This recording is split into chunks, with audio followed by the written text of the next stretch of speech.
Hello.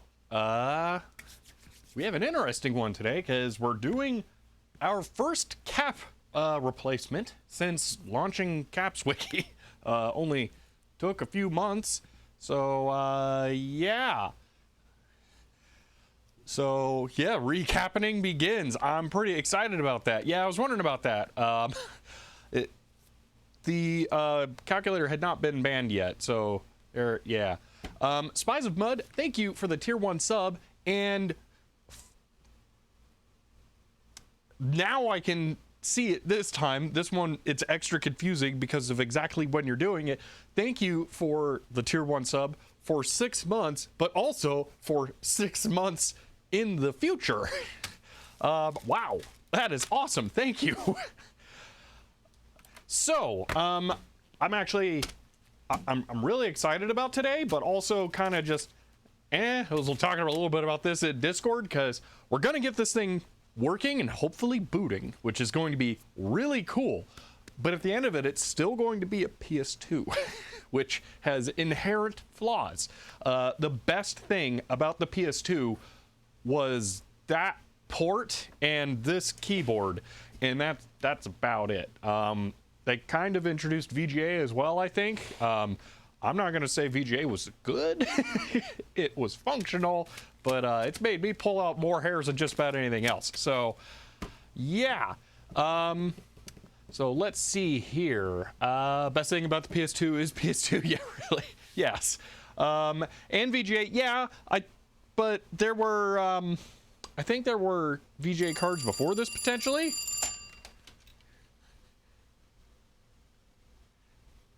Ooh, this is technically a system that could do it, but I mean, I kind of want the iconic setup here. Ooh, that's a, oh man, that's a complicated one. I don't really want to, but technically it could, and the rules are if it's a vintage system, it could have a keyboard be changed on. Do we enable it? Do we enable change keyboard? And boot out a Model M? The IBM PS2 theme song. I'm not aware of a PS2 theme song. I don't have an SSK. Yeah. Model 8 clone. Yeah, I guess technically I should allow the keyboard change to be enabled. Now I have to remember where you go to do that. Is that it? All right, there we go. Hey, you can boot out a Model M, I guess, if you really want to.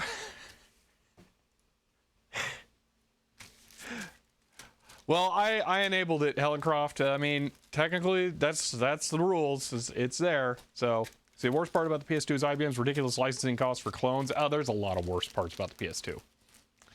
See, the reference disk scheme is useful in the days when flash BIOS were expensive and MCA was basically PCI before PCI. Yeah. Is it heresy to change the keyboard?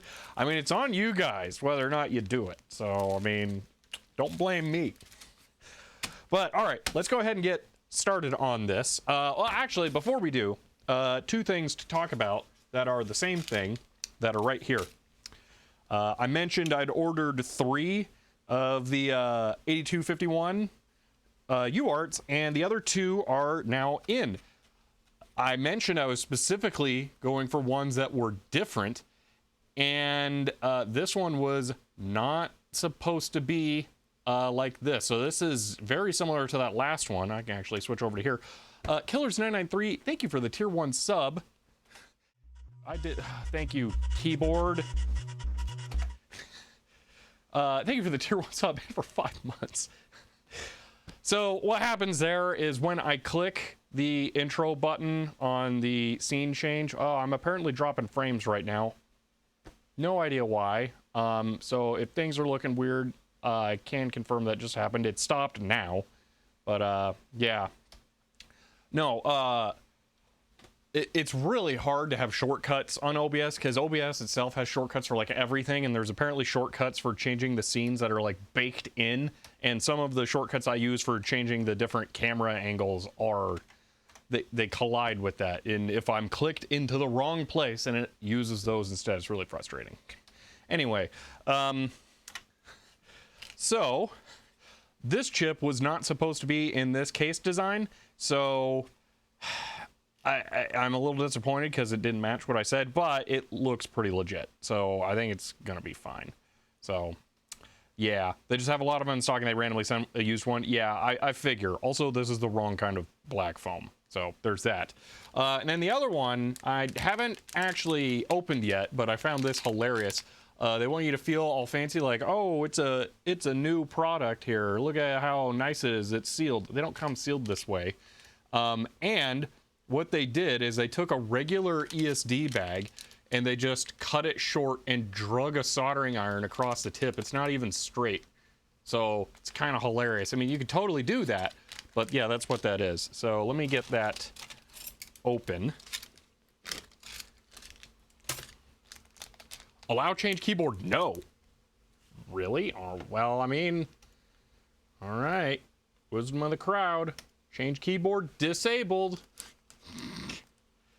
So here we go. That is, I believe, the correct black foam. But to be fair, the best packaging ESD-wise, yeah, it is.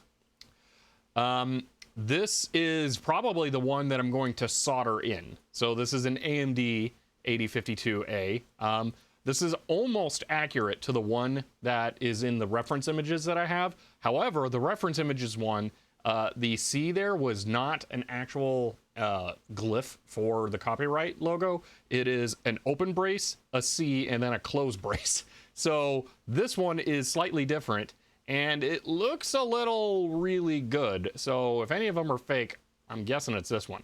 So that'll be interesting. That font, though, why not socket it? So Tyler Hoot, the plan is to build 2 cards. The first one will be all socketed. The second one will be assembled in the exact manner that the original card was. So that means that one chip will be socketed, the LS, is it 21LS32? That is the differential buffer output, or is that the input? That's the input for the external connector. So, dumb question. What makes the correct foam for chips? So the idea is that you use an anti-static foam, either static dissipative or just not able to develop a charge. And this is, I believe, the correct kind of foam that will protect the chip. This kind of foam is wrong, and I'm going to go ahead and take the chip out slowly here. This chip is this foam is a very squishy foam, which means the molecules actually rub up against each other a bunch, meaning they create friction, which can cause static charge. Like here, let's just see.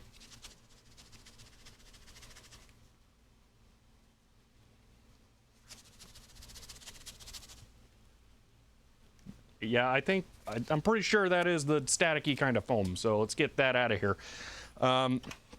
So the idea is that you put something like this into a foam, and this is a very hard foam. It's much more difficult to compress. So that one will not do it. Yeah, and it should be conductive, so a charge is equally distributed across all of the pins. So yeah.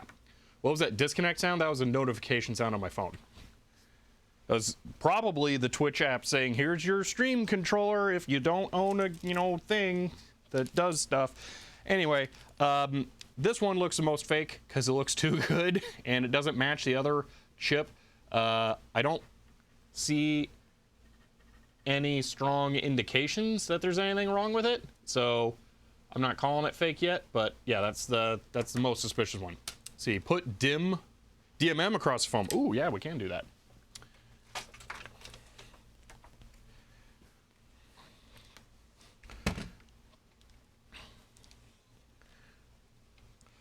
Try the isopropyl alcohol. Yeah, I don't think it's necessary though. Leads connected incorrectly. I don't think they are. Oh wait, it's at milliamps. Okay, so we're gonna do. Wow, the colors are really weird. Why are they so red?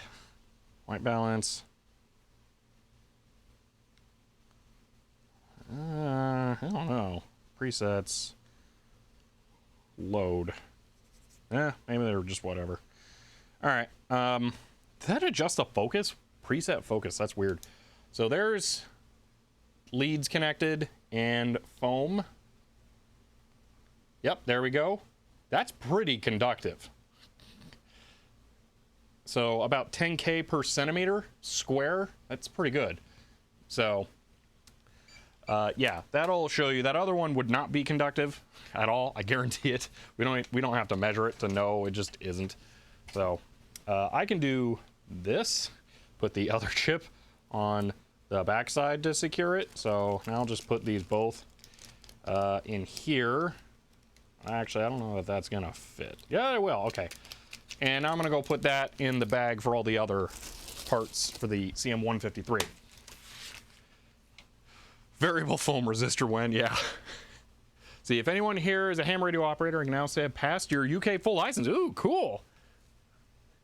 That's sweet. So, this is the kit of capacitors for the IBM PS2. Now, you can find these all. Okay, that's not going to work. Why is it not going to work? Oh, because I hit the wrong button.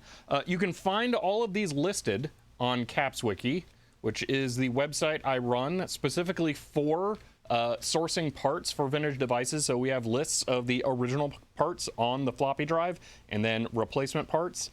So that is where you can find this information. Laria says Cheer 100. Thanks for all the great content over the years, Shelby. End of line. Thank you for the 100 bits, Lyria. It did a really good job pronouncing your name, too. I don't know if you've been here since I added that, but that is an actual real deck talk right there. It is running that does the speech to or text to speech. See, by the way, change keyboard was paused all this time, so no need to. End of line, end of line, says CHEER 100. Gotta start your day off right with an end of line. Thank you for the 100 bits, end of line.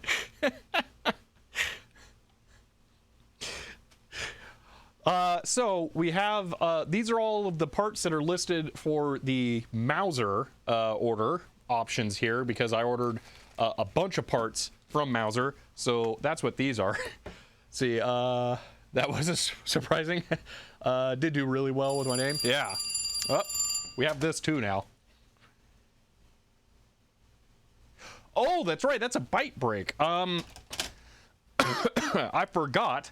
That will actually, yeah, that'll run. Any issue, any page, huh? Okay, we're gonna go February 1984. Page 8, if I remember correctly. Let me see here. Mostly just because I need to grab this for the next video I'm filming, so I might as well just do it now. Yep, that's the correct issue. All right.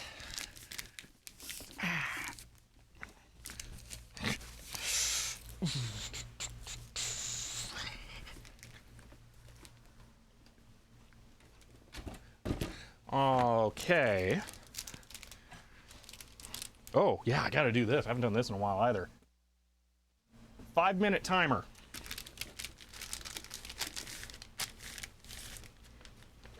Sure, 5 minutes.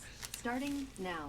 All right, this is an issue of Byte from February 1984, and we're going right to page 8 here because I wanted to visually confirm this because I was doing some research this morning and I need to see this.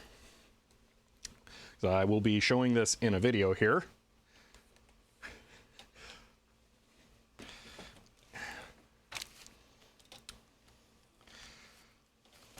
Ah, come on. Oh, that's not good. That page just ripped out. Ah, drat. Glue is old. Ugh. It's a very red page. Yeah, it is. It's a very loose page now, though. Let's do it this way. That's the first page that's fallen out of one of these. Anyway, let's see. Digital Equipment Corp has unveiled its DeckTalk voice synthesis module, a $4,000 system that reads standard ASCII text. DeckTalk attaches to an RS-232C port, generates high-quality speech, and includes heuristics that enable it to guess, for example, whether ST period stands for street or saint. Wonder what they might be talking about here in 1984 of January, or yeah. So that's the introduction of this, the DTC-01 here. I've been doing research. This is probably going to be the next video if I get everything done correctly, and I found that particularly interesting because that heuristics thing, I've heard the heuristics thing before, but I didn't see an exact example, so I'm actually going to be trying that in the video to see if it will know the difference between street or saint based on context. Yeah, insanely expensive. Wonder what this new TikTok things that they're talking about. Sounds pretty cool. Yeah. But yeah, that was really interesting.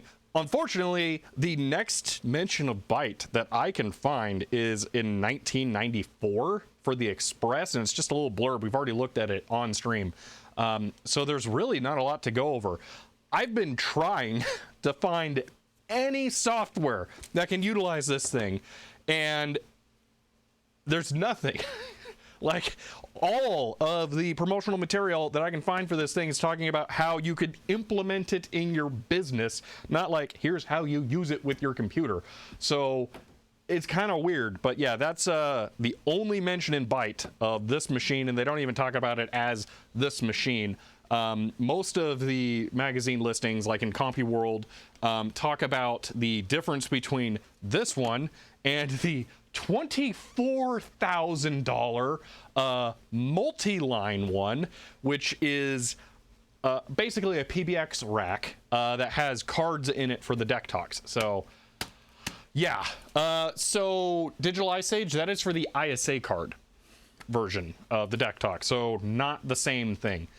It might be possible to use some of the software for that, like what LGR demoed in his video that he used that with, but I don't know that for sure. So I will be trying that, but I don't know that that's actually going to work. But yeah, that's that. I don't know if there's anything else. Oh my gosh, there's that Dimension 68K again. That thing is amazing. This is this computer taunts me. We have a 68K, which this actually has in it. A Z80, if I remember correctly. No? Hold on. a single personal computer capable of running Apple 6502, IBM 8086, TRS-80, Z80, Unix, which is, I mean, 8086, I'm not sure, it's gotta be, CPM, that's Z80 or 8085, and the 68th professional contains microprocessors found in all today's personal computers, MC68000 processor, so again, 6502, 8080, Z80, probably 8085 as well, and an MC68K. This thing has 5 processors in it. Isn't that just ridiculous? And they claim it was all for the cost of an IBM PC. I mean, the IBM PC was like the most expensive computer you could buy, but wow. Another another interesting computer that doesn't have a Wikipedia page.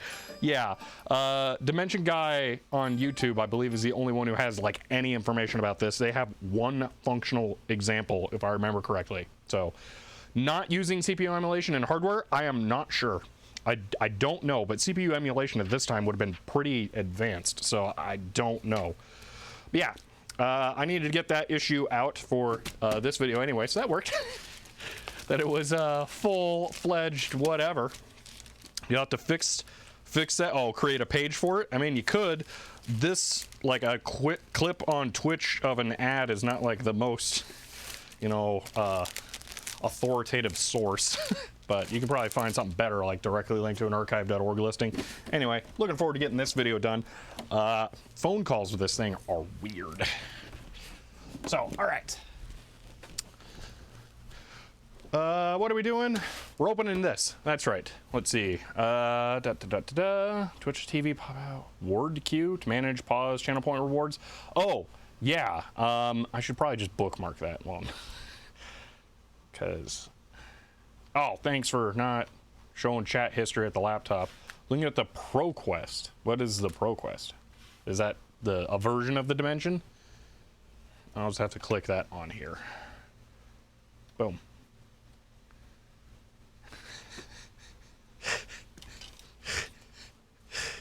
I click the link and then it doesn't work. It's like the universe doesn't want me to be able to manage channel point rewards. I can never find it. You can't pause unpause from the actual channel reward thing on the back end. It's just ridiculous.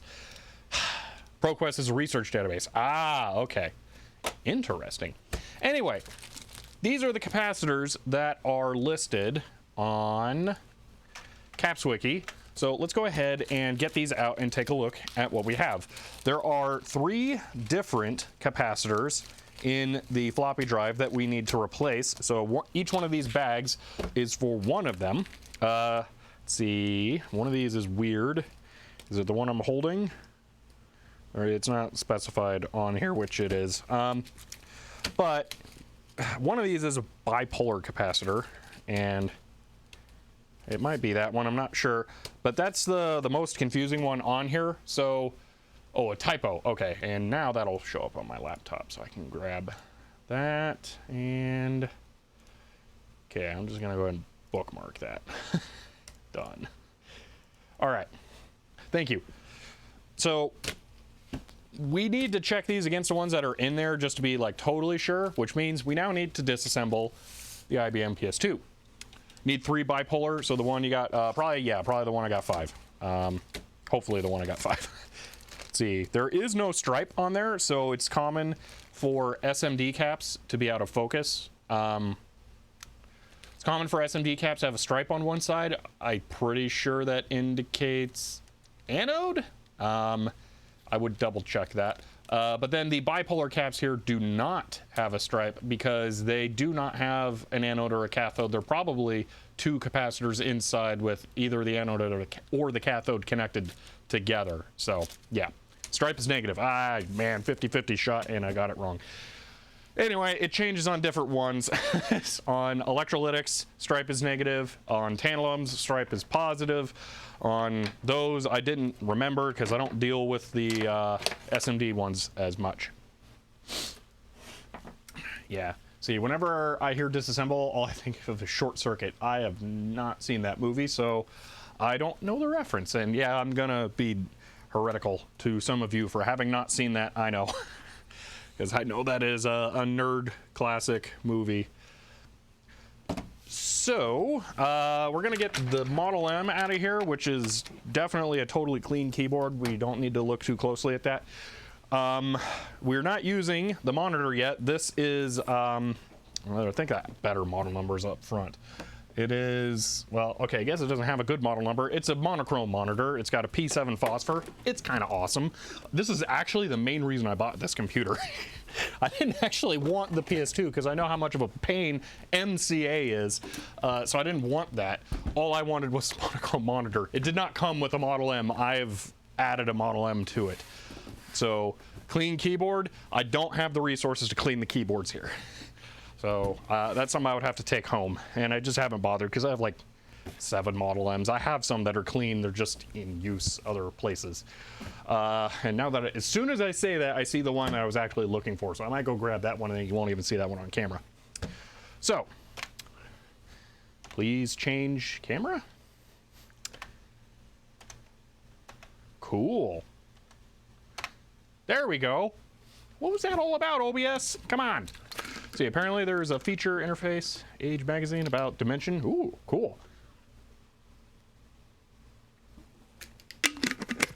Yeah, the snippet view is super annoying. All right, so the PS2 was almost awesome.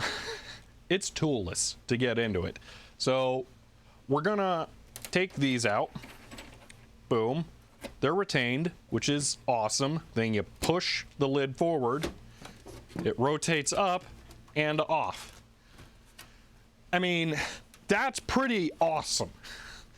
But then let's take a look inside and you'll see all the things that are awful about this computer. That is the hard drive interface. I don't know if this machine ever had a hard drive, but it doesn't have one now. That is ESDI. Kind of related, I think maybe protocol compatible with, but not electrically compatible with. I mean, obviously because of card edge with SCSI. I don't have an ESDI hard drive. They're super expensive. I don't plan on ever buying one to put in here. So there's that. Around here, those are micro channel slots. They're weird. I'm not even sure what that is versus that, because you can't put PCI cards in here. At least I don't think. So this is a Model 70. I'm pretty sure you can't put those in here. So I'm not sure what's going on. I mean, I'm just curious. Do I have a PCI card over here? There's no way it's PCI. Like, seriously, no way. Used to have hard drive, less dust where the rails were. I may have also moved my hands on it, but it is possible it had a hard drive. That does actually look like it could be the case. Those are PCIe. That's PCI X.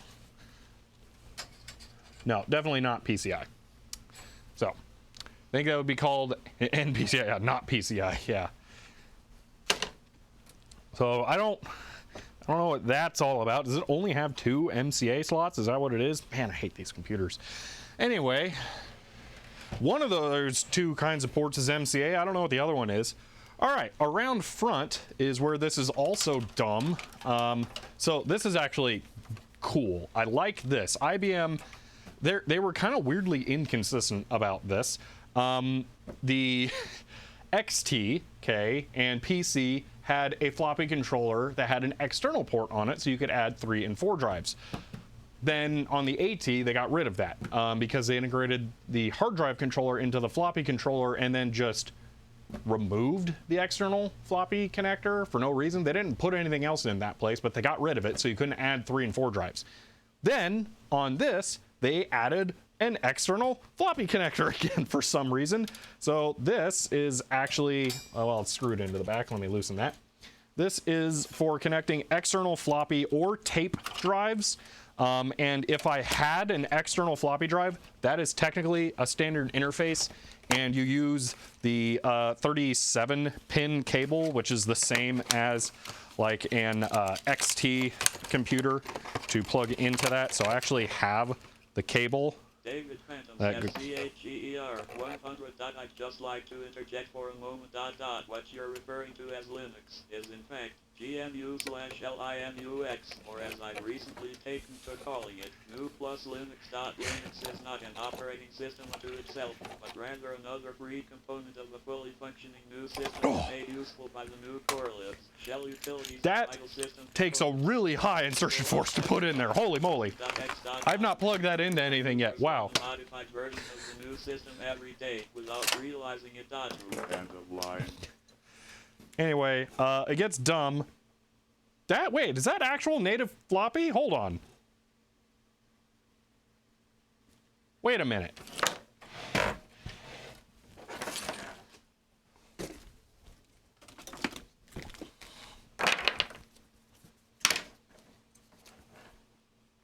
No, it's too many pins. Yeah, so you can't just plug a floppy cable into that because that would be convenient. Why would you want that? So I bet the pinout doesn't even close to line up. David, thank you for the 100 bits.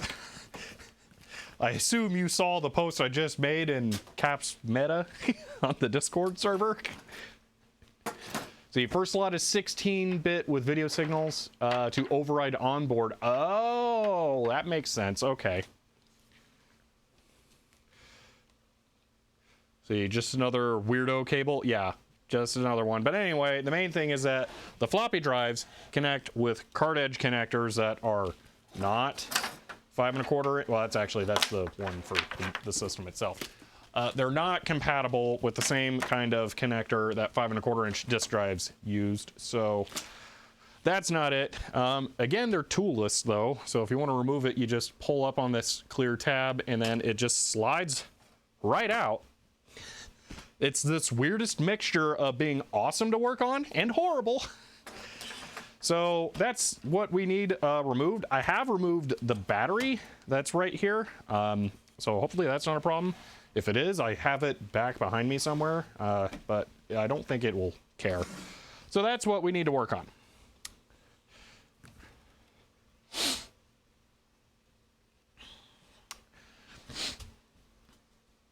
See, if only IBM hadn't acted like Apple, yeah, really, because they just completely killed this. I mean, it could have been a cool computer, but no, it just sucks because everything is proprietary. I mean, it's a PC, just in a different shape. It's so stupid. So, yeah. Let me catch up on chat here. They figured the average user would never need more than 2 floppy drives. Yeah, on a system like this, though, I mean, it's 2 floppy drives up front, and then I guess you couldn't have the external one, but oh, you know what it might have been is if you needed 5 1/4-inch discs, because you can get an external 5 1/4-inch drive for this ecosystem. So that's probably what it is, because then you could run your old software. So let's see. Also, VGA PLU0 on the planar has blocked hole, so full 15 cable won't fit. Weird. See, I would like to have PS2 on display, but not to use because all the issues. Yeah, exactly. And that's all I'm really looking for here is to make this thing functional so I can go, look, it's a PS2, and then not use it. So check Discord for MCA versus PCI card. All right, I can do that later. So we have to remove this acrylic plate on the bottom here. Elsewise, this is almost a standard drive. It just has this ribbon cable nonsense going to the logic board rather than, you know, the IDC connector, and then that's just a breakout board to make it card edge. Like, they couldn't have planned this better, have the card edge on there, not up there. I don't know, weird. But let's work on getting this open. Are all my, yeah, they are. Screws, drivers are all sitting on the floor right there because I was using them over there. So I will be back in a moment. Thanks for auto-exposing, camera.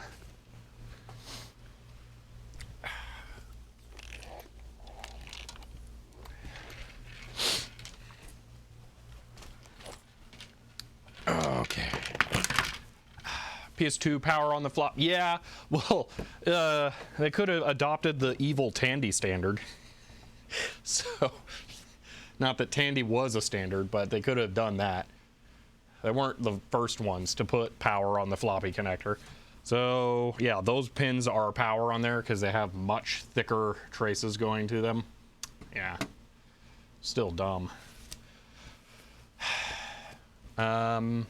See, these were the days where standard interface just meant IBM made a proprietary interface that other manufacturers copied. Yes, but it became standard as ATX specifications came true, and this is when that kind of started, sort of. I guess it'd be AT and then ATX later, but they became accepted standards among the other manufacturers. So, let's see.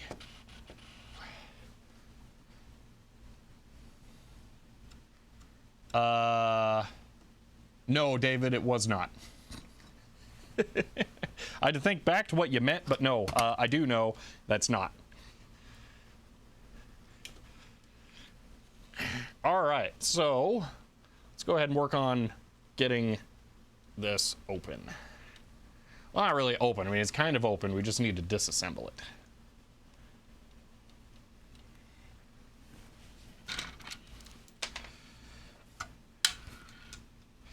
I already have a Phillips bit on here. Need to replace a monitor with a multi-sync? That might be possible. It's a standard tube size, so it wouldn't be too difficult.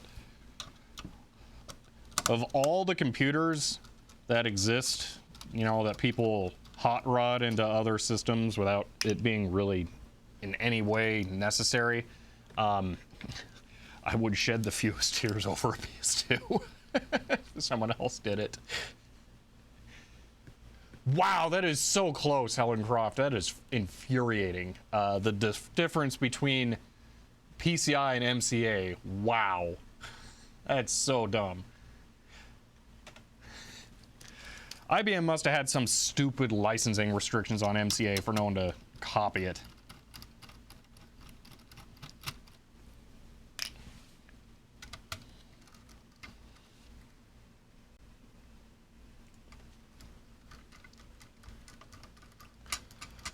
Hearing 8-bit guy tried to make a cable that converted from Tandy to standard in an attempt to use the USB floppy emulator. I mean, probably. It'd be totally doable. Think you'd have to license it? Yeah. I mean, compacted and licensed the BIOS. I just clean room reverse engineered it. You can't patent matter-of-fact things. So, like, you cannot patent the pinout of this unless there's some magic secret sauce reason, like differential signaling being proprietary or whatever. So something like the microchannel port cannot be patented because of that. So I see stripes on those. Those are probably different values. Let's get in there and take a look. We didn't have this camera the last time we were in here, so we were doing this through the Nikon, so we're gonna have a much better look at this stuff this time around. So, the problem with this, and why I didn't even turn it on, like, oh, does it work or not? The capacitors in these PS2 drives are infamous for leaking. So there's kind of crud all over the parts here. Like, look how yellow the pins are on that. They're just dirty looking. And these have to be replaced so that the drive will work. So we're going to be taking out those, and then these three. These are all the bipolar ones by the looks of it.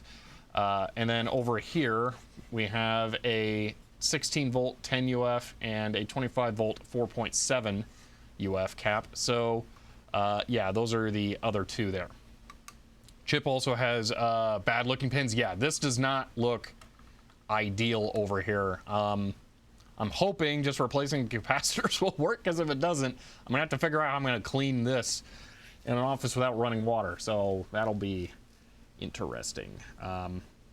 Yeah. So VLB, part of the VLB is just MCA connector. Yeah, but it's still, you can't plug an MCA card in, so it kind of doesn't matter.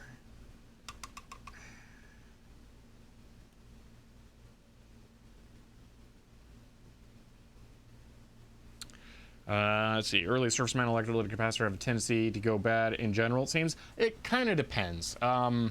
There's a lot that are fine. I think it's the same manufacturer that they used for, like this, Yasqua, I guess. And the caddy drives, which if we get all of this done super quick, and I don't see any reason, we're going to be here for 4 hours. We're like, what, 40 minutes into this, and we're about to start desoldering caps. This is probably going to go super quick. We're probably going to cap map the caddy drives that would have also been appropriate for this system. So, and then we'll get to compare like what's going on with those versus this. So, see, your office does have running water. You have water cooler. That's not running water. That is not running water. Big difference. It cannot run through. Oh, that's cool. I never noticed that. There's a magnet on here and then a sensor, like a Hall effect sensor or something, and that's how it knows where it is on the motor. That's cool. See, I love and hate my PS2 only because it has temperamental SDI hard drive, which is impossible to find. Yeah, no, I was complaining about the SDI being so stupid already. All right, I think we're good to do this. So let's just double check our caps here. So C6 is right here. Should be 16 volt, 10 UF. We get 25 volt, 10 UF. That's close enough. Out of curiosity, visually confirm. Man, that is way out of focus from that depth.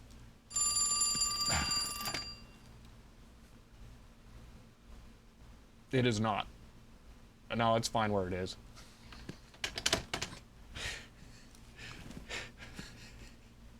Wow, that's tiny. Jeez. All the markings on that are so much more confusing. I'm so glad I don't have to figure out what those mean. Jeez. What? Actually, let's just get them out. Wow, we've dropped kind of a lot of frames. I don't know why.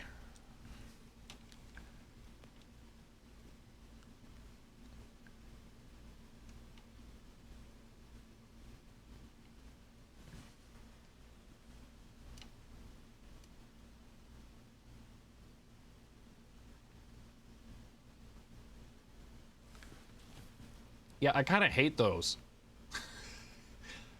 Man. That magnetic track 0 index hole. Yeah, I know, Helen Croft.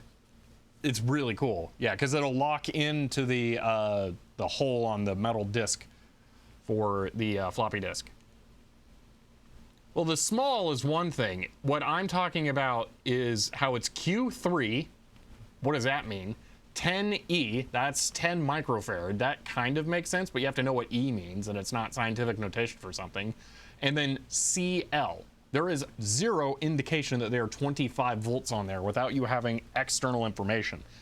Meanwhile, these ones over here are just straight up labeled what you would want. 10, I mean, if there's nothing else indicating that, it's probably the value. And then 16V, oh, it's 16 volts, so they're 10 UF 16 volt. It's pretty obvious. These ones are stupid and obfuscated for some reason, though. That's my thing. E is code for voltage check datasheet. Yeah, see? That's dumb. I don't like that. How do I know what the datasheet is? Is it standard? It might be. I don't know, but it's just not as clear as just printing the thing on it. I don't like that kind of stuff.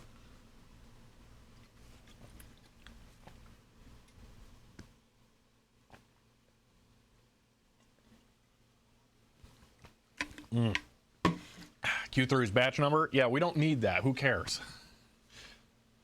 See, it is definitely common for modern ones. That's why I was just pointing it out, because vintage ones here are, I mean, despite being bedwetters, nicer in this regard. Anyway, now is the time where I contemplate why I haven't spent the money on a Metcal Talon. Okay, so we're gonna have to desolder that cap C6 there, or 6C, and it's gonna be the dance back and forth thing. Right now, I'm just gonna satisfy myself. Oh yeah, I want to remember to bid on that. Oh no, someone else did. Oh well. Metcal Talon. Oh, I guess just do tweezers since you're one for cheap up right now. 257. Oh my gosh.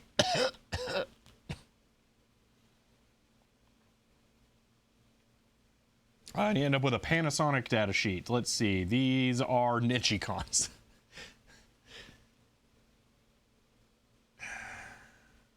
So the thing that I'm saying I should have bought, I'm gonna do a bad slightly here, and show media I don't own the rights to, is this. This is a soldering iron tweezer. So this is 2 tips that you grip together, and this goes to my soldering iron base station. I want one of these so bad, because this you pinch the capacitor and then it heats up both sides at once and you just lift it off. Done. But ouchie. I don't want to spend that. It is super awesome, dysfunctional wombat. Yeah, super awesome. Unbelievably expensive for the Met Cow, because everybody who has one of these base station wants one. So that's not educational fair use. It's not. It is not. Thankfully, I think the seller is gonna have a hard time finding out that I just did that. There's one for 480, but I think it's an aftermarket Talon. It's not the correct one. Wow.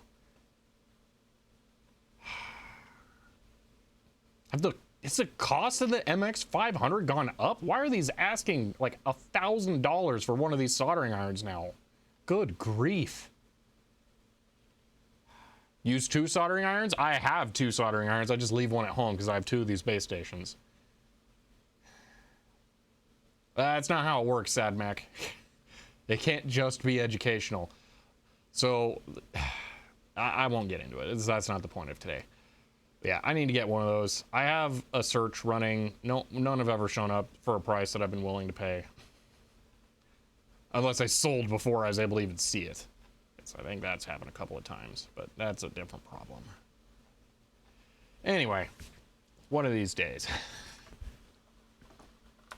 Use a butane iron. I don't want the cap to explode in my face.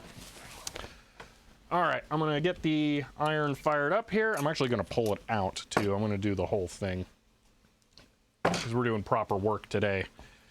And annoyingly, my leaded solder, well, one of them, kind of broke free, so I'm gonna be using that loose. I don't normally just tear off chunks of solder, but today I'm using that. See, very specialized, use professional devices. Some big research production company can just buy a bunch of that, making a dent. Yeah. See, Twitch only notified me 48 minutes. Oh, great. Good job, Twitch, on being only kind of acceptably late. All right. You know, I got 2 sets of tweezers here. Let's do something slightly nice. Some of you are gonna cringe here. I'm sorry about this. I like to modify my tweezers so they fit the purpose of the job. So these ones I've widened out in the middle as opposed to leaving them flat so that they're really hard to pinch. That way you don't have to get your fingers as close together.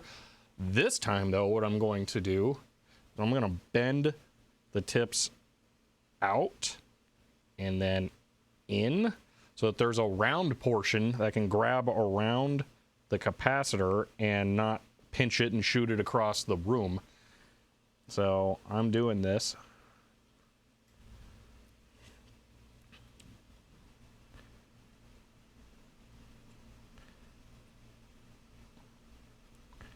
This is why cheap tweezers are nice to have.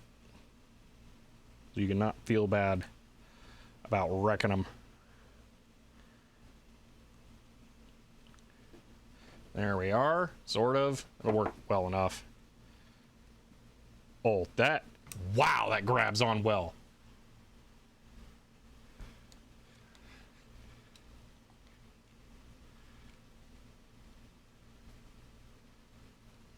Look at this, I can grab it and shake it back and forwards now because that holds on so tight.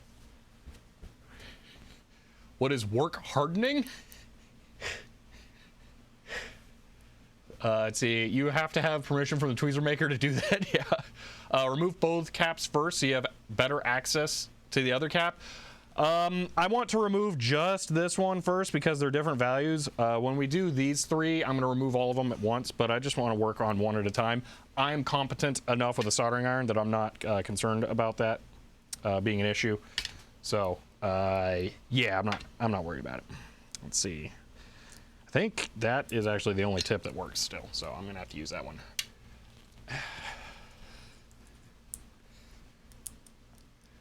Maybe remove the screw. It's really not a problem. Around the other side, you can see that screw's actually pretty far away. So, see, I'm more concerned about the bit on the belt. You know what? Actually, I will remove that screw because of that, because I'm gonna have to come in here at an angle to not hit the motor, and that's gonna be a slight problem.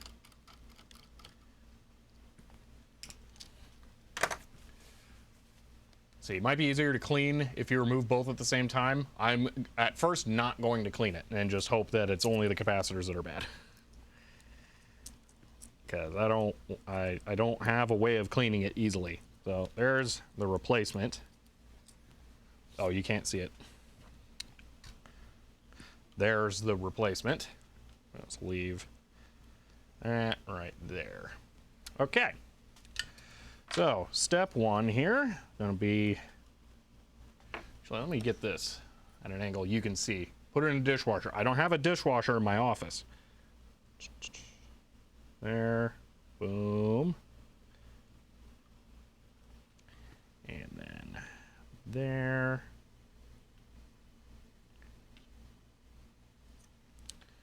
All right. Now begins the dance.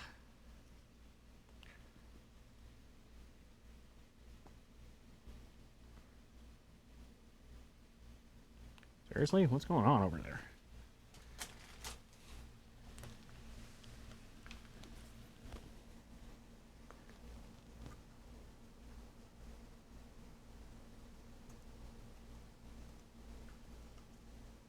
Oh, Helen Croft, you might be onto something.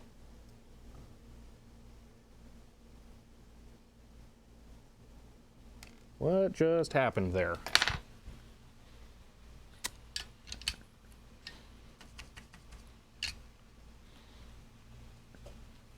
It doesn't smell fruity, it smells fishy. But that might have just taken out a section of the circuit board because of cap damage. We're gonna investigate here.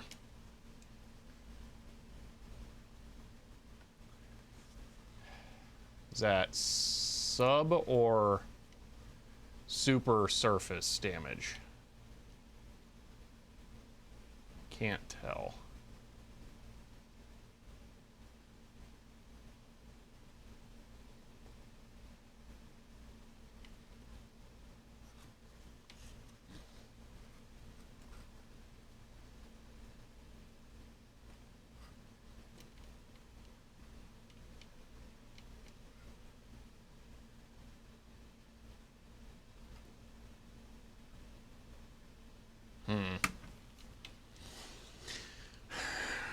All right, I'm gonna poke around here a little bit before we continue and see how bad this is.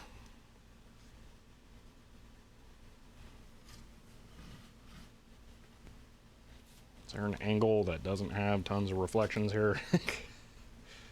There we are.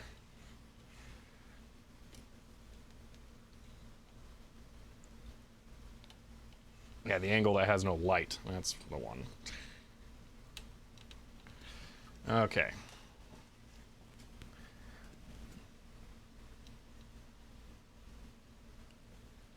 Put new solder on? Yeah, that's what I'm thinking. I want to do this first, though. I'm going to use an ethanol wipe on that area.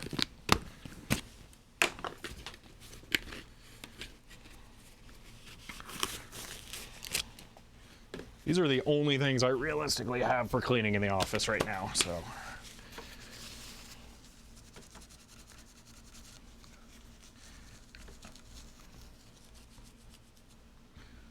I'm sure these are ESD approved as well.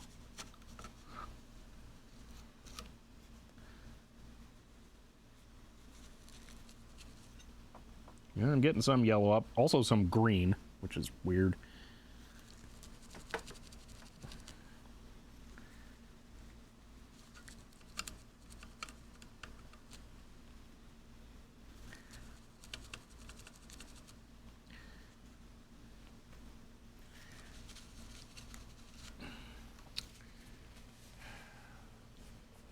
See, a little stuttery. Oh, howdy, often catch streams, but usually only for about 15 minutes before I gotta go back to work, so I'll just lurk. But today's the weekend. Ah, cool. Hello, Soggy.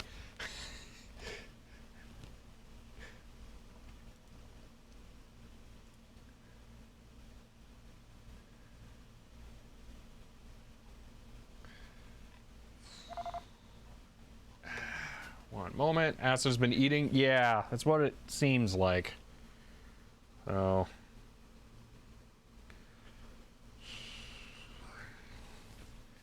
Alright, I have so many spam text messages. Somehow my phone number has been had. Very frustrating. Alright, so. I use totally fresh solder here. And I'm gonna apply it on there. Hope for the best. There does seem to be a pad there still, so that's good. I think I can tell where that goes. I am gonna do a continuity check just to be sure. Take a cell phone pic of the remaining caps so you know where the values go. Then remove it. Have a lot more access to clean. Well, Soggy, actually, I have here my Caps Wiki website entry for this, so I know where all the capacitors are because of this, and then I have a list of all the values and where they go. The other cap is not in the way at all here, so I'm not really that worried about it. I'm just worried about the damage that there is on the circuit board.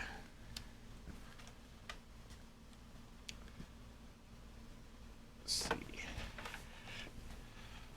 All right, continuity check, perfect. Okay, from here, follow the trace over to there. Is that the one? There goes, swoop. Ooh, I'm not too sure here.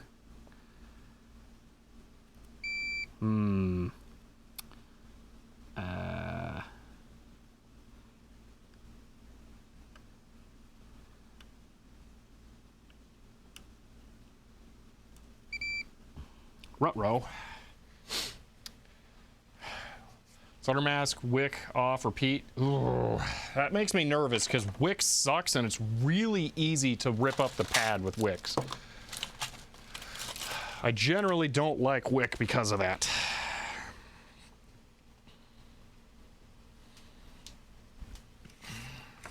All right, for doing this the safest way possible here.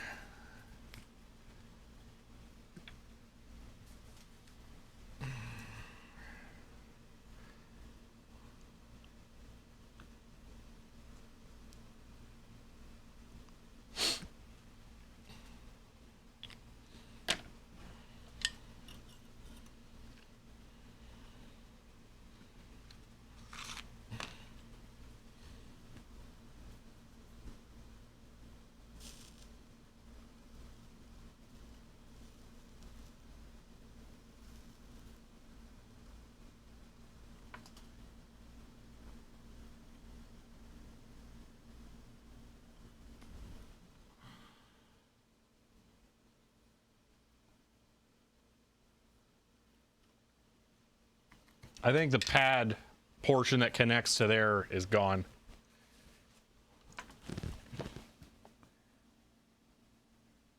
Yeah, it absolutely is. It's just a little bit of copper. Just happens to be stuck to the board. I'll get you a super macro shot of that. But I can see it's pretty much gone. I've used wick before. I'm familiar with that process, but this is just, I'm pretty sure this is toast.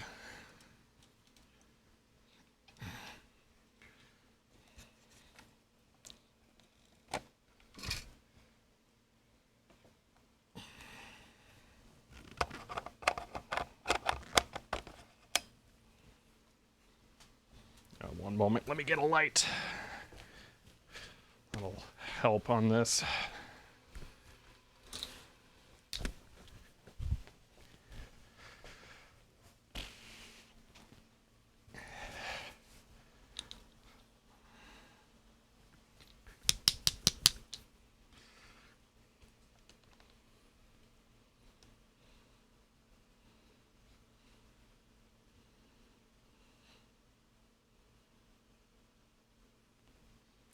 All right, maybe we don't need full aperture here. So, if we really get in there,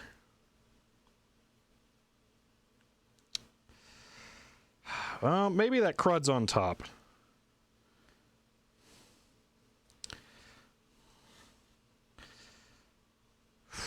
I don't know, it's really hard to say.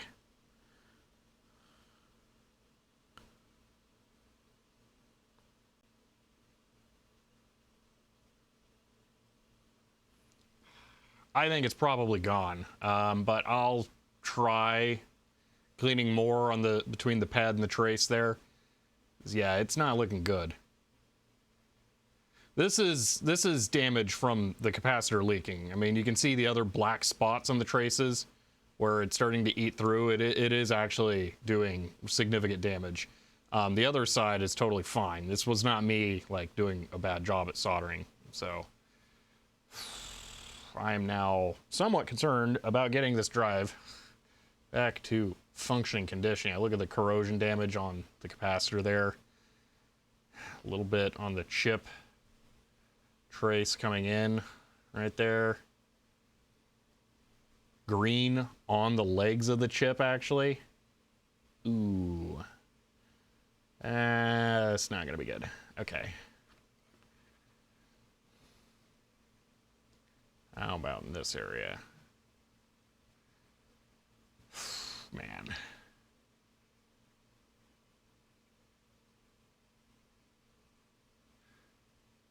Flux, wider tip, and scrape.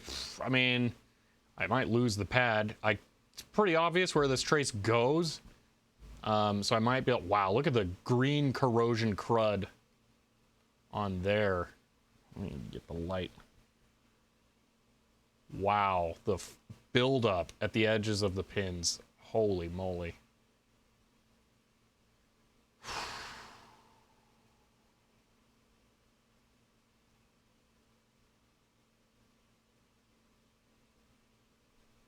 That's not good. And this is after I scraped it or wiped it a little bit. All right, yeah, we are going to remove all the caps now, so we can see what all damage we're up against. Because that's bad. It's way, way worse than I thought it was. Come on, get in there. All right. Let me flip you guys around here. I wonder what angle this has to be at where I can spin the camera around like a fixed point. I mean, this is completely irrelevant to what we're doing. Ooh, that's cool. That almost works. Like if I put caps right there and focus on it, I can spin the camera. Woo! You can almost get rotational view. Anyway, do the caps wiki pics that show the corrosion? Yeah, I'll probably take stills out of this video because that was not a photography shot that I just did there. So that'll probably be how I get those to show that, because yeah, it's pretty bad. Alpha Beta Z? That's an interesting name. I kind of like that. Hello, since your first time chatting. You want a Lazy Susan? Well, I'm rotating the camera here instead. A Lazy Susan I have that's sitting right over there. I don't want that because I don't want this moving when I touch it. That damage is bad. Yeah, it's not good. Bullet time cam. Yeah, that's it. So, all right, let's go ahead and remove this one. I'm going to put a little more solder on the pins. Right there.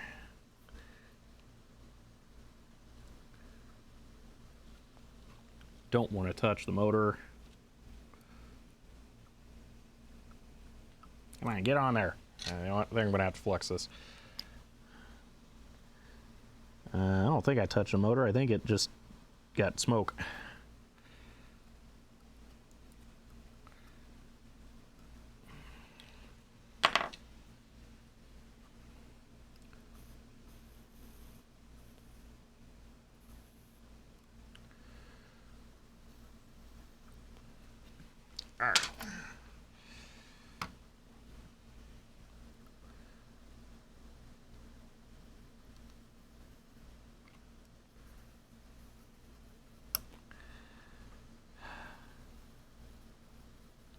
I am not a fan of the cut and yank method, but I am feeling it this time because these are in really bad shape. And the J leads are making this very difficult to get down there and desolder it.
I think the pad's gone on that side. I can actually get somewhere on there, but not on the other side.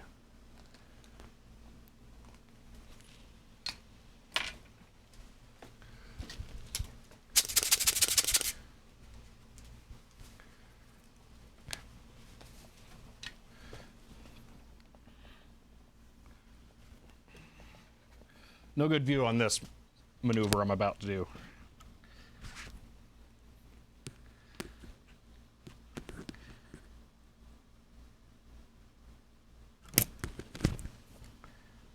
Okay, that side's now fully loose.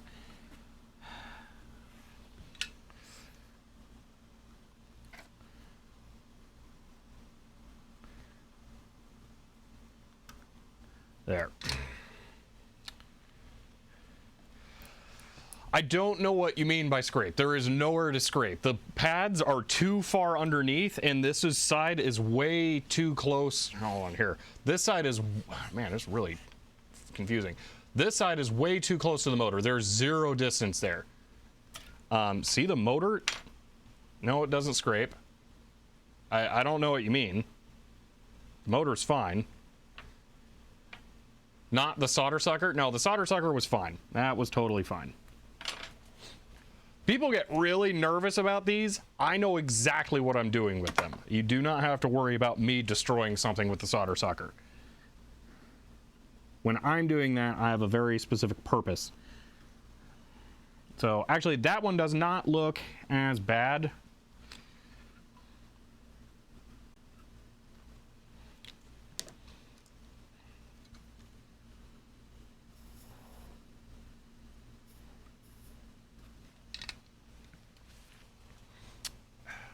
I want...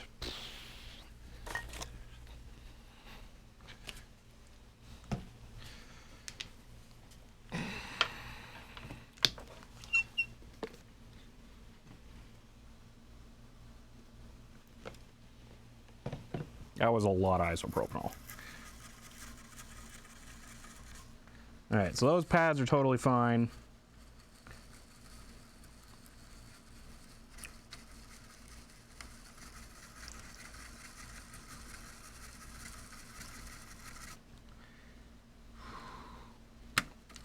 Actually, that's getting a lot of the garbage off of the stuff.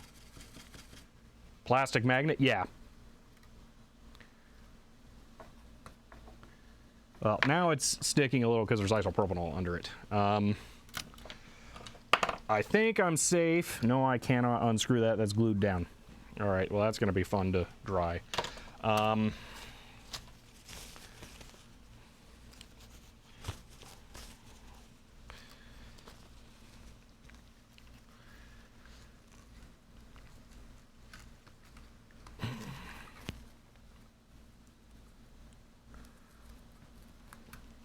And get under there. Just want it under there so it can wick it out.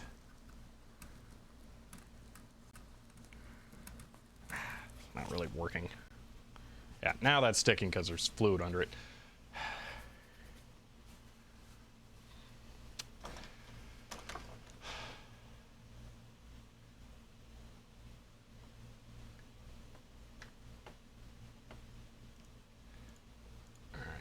Give me a second to catch up on chat here.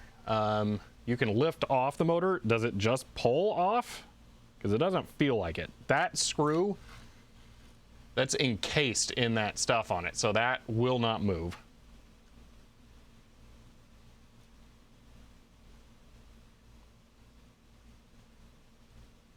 The router fan is on. I have no idea why we're dropping so many frames. It does not make sense. I think it's a Twitch issue.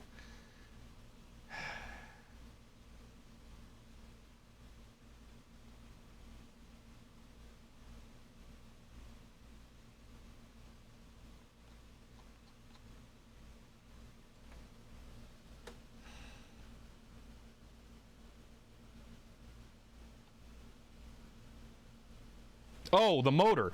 Melting the motor. No. I did not melt the motor. That was the smoke from the flux in the iron getting onto the motor. That's what that was. That was not me melting the motor. If that's what you're talking about with the scrape. No, I didn't touch the motor.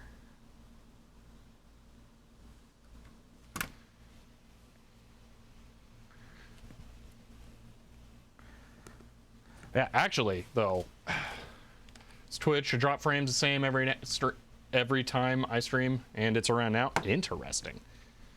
Let me put on the other lens again, because I think this actually looks dramatically better on that bottom pad. Now I don't know why I can't get continuity.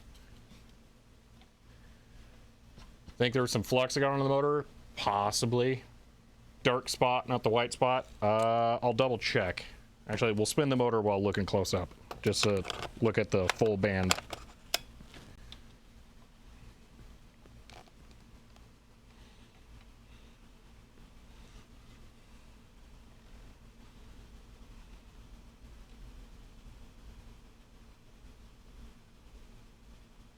Oh, it's hard to tell. Where'd the light go?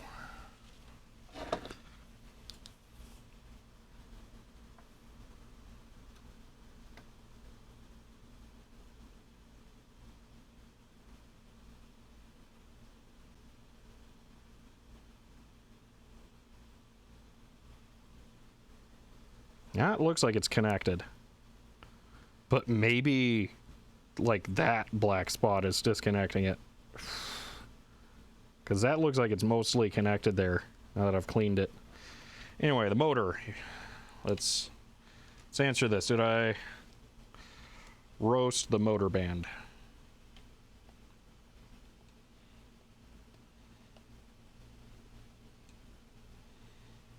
Okay, we'll start here where the magnet is,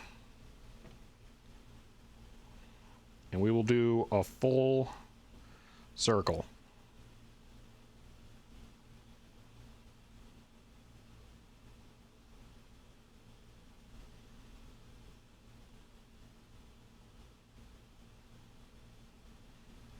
See, so there's that. Is that just a goober on it?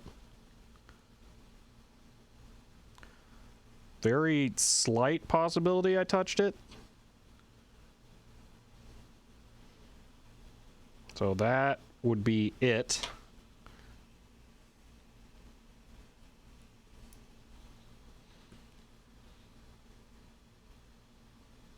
Nope, that was just a goober on it. The motor band's fine.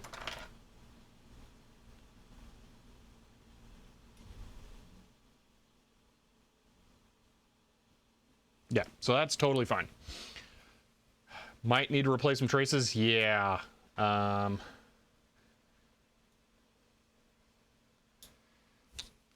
yeah, motor band completely fine. However, I'm not too sure about that trace.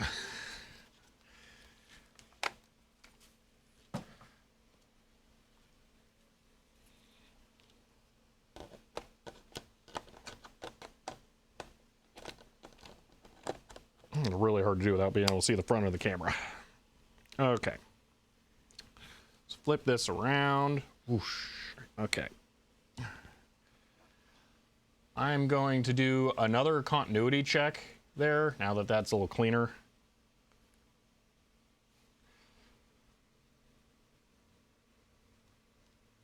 Okay, scrape the solder mac of the bad parts of the trace. If it's good with some solder and wick the excess. Okay, so you're saying remove the solder mask from the trace.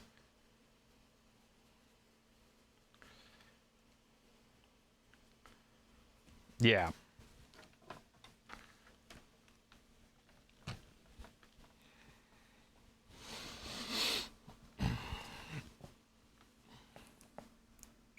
Okay, so first off, plus to plus.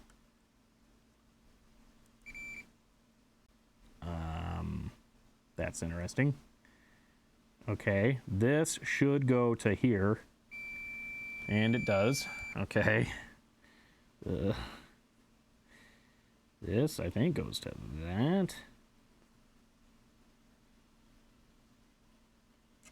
Wait a minute.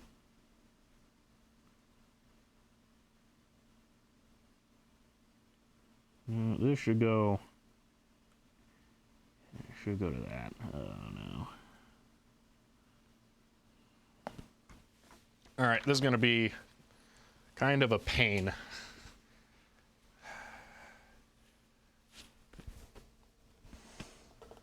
Where is... looking for a toolkit. Might be over here. There it is.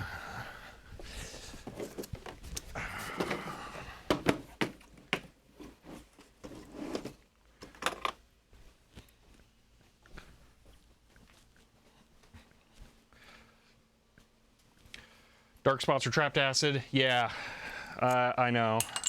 I don't know how many of them there are. So this, like, I would probably have to remove that chip to really feel confident in this.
Okay, so camera's like moving around on me. It's driving me crazy here. All right, that first bad trace is now exposed. So I'm gonna try and continuity test it at some different points here just to get an idea of what's going on with it. Recap, so many of these SMD caps had to clean up a lot of traces in the process. Ugh. Gross. Well, that's going to give me a better idea of the health of this. Okay. So pad to like 2 inches away. Oh my gosh.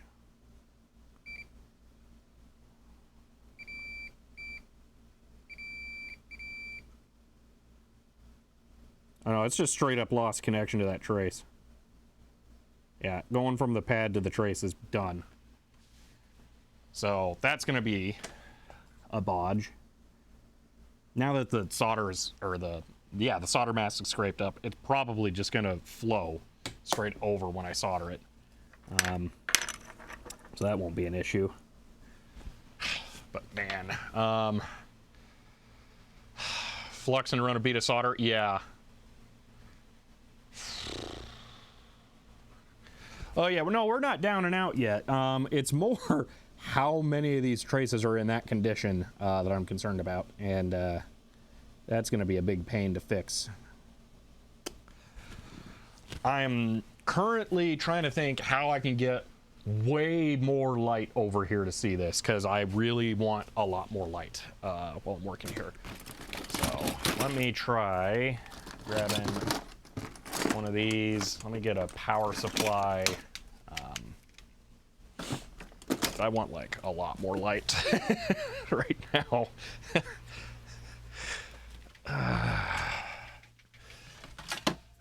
This is not going as smoothly as I thought it was going to. So much fun. All right, that's not usable.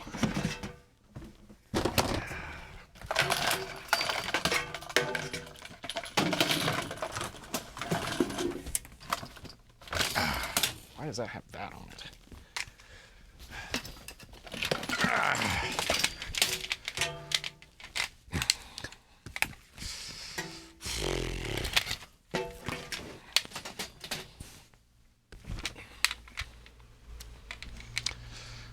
Okay. Let me give you guys a different view while I set this up. Hi.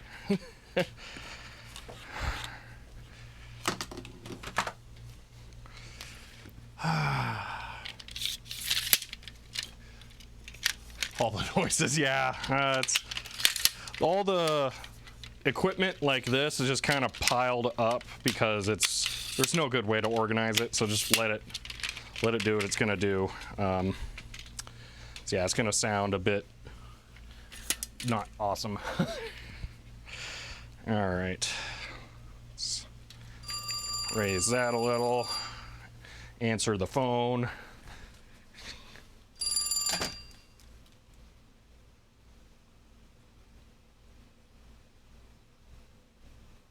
Oh, I'm interested in that because I really have some issues with it.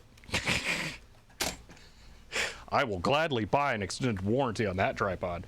That's the one that's cracked. Oh, no, not that one, but one of the other ones is. Okay, I need to get that out. Ooh, that does not want to come out. Okay, I see why that's still in there.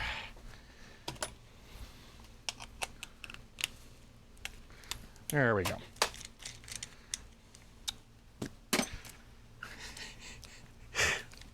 Pretty thrilled with this. This is a thing I 3D printed to hold onto this monopod here, and I inset a nut into it that is 1/4-20, and it holds the monopod on, and I can use it as an arm on the tripod to hold stuff up. So that's what I'm going to be doing here. I need to position it slightly farther back here, so I'm going to actually remove it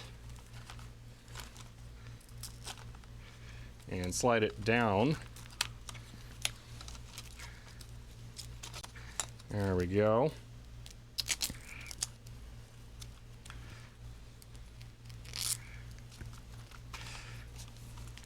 And that'll give me a little bit more reach.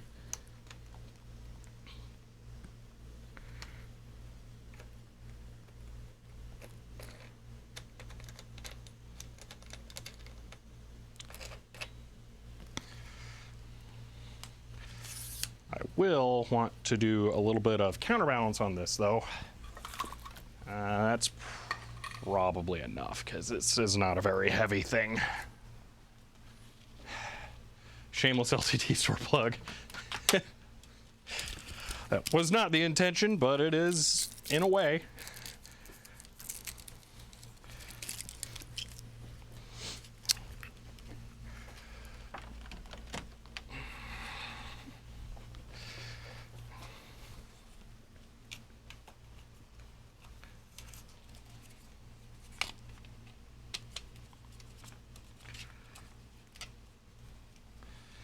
All right.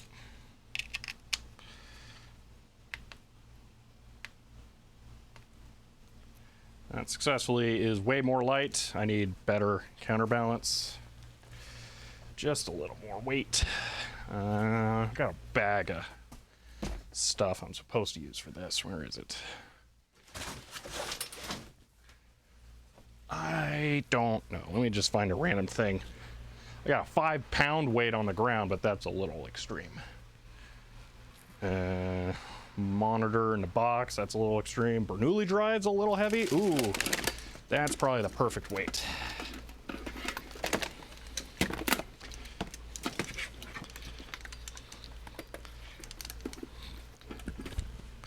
A completely different piece of weird mounting gear. But I can just hang it on there, and that should be good. Oh yeah, that's perfect. Okay.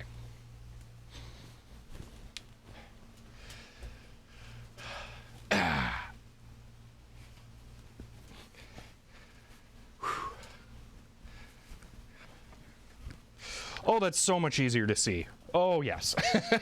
that is what I wanted. All right, the reflections may not be amazing for you guys, but that's going to make it dramatically easier for me to see things.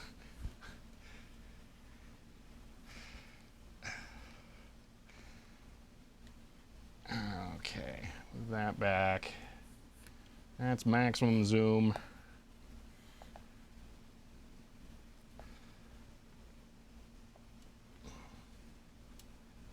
There we are. So there is that one trace again, and I'm gonna have to, excuse me, unfortunately do more of those. I am curious what I can get away with the macro lens here with that light. It's not super bright light, but it's a lot more light.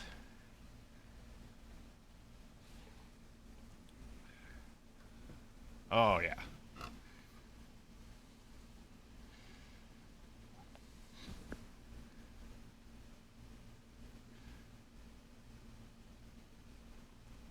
So that's the trace. Let's go ahead and get in there though.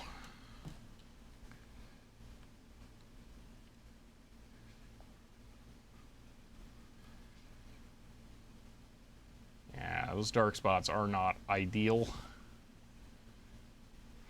But somewhere on that pad, it's just completely lost it.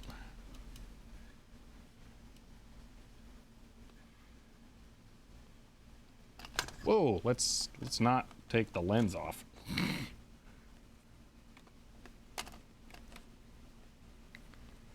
What is going on? Please put a cap on that lens. No, that one, that's fine. It would need a body cap. I don't have that to hand. I don't know what's going on with this though. I think something just broke.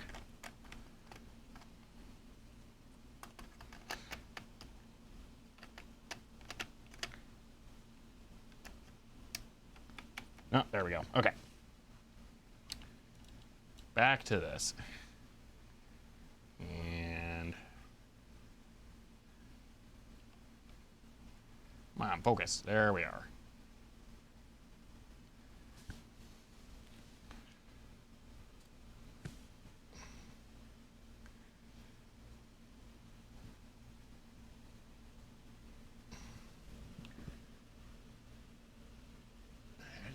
Yeah, it's just black right there.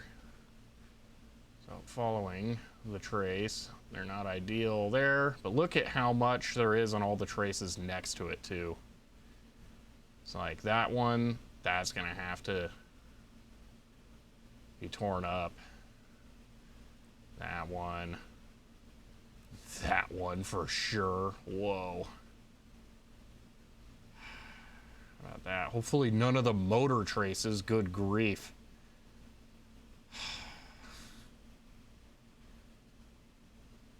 What's going on down here? Do any of these look bad? Actually, no. Are all the bipolar caps fine? Ooh, that may not be a problem. see. Pins on that look good right there. But right here, ooh. All right.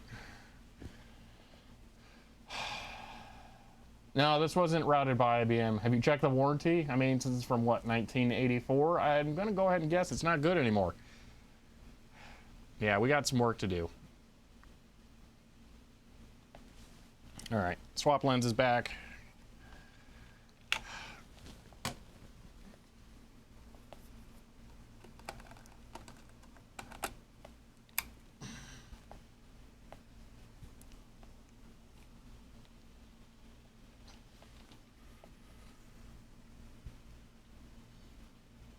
I'm gonna work on scraping more traces up so I can get them cleaned.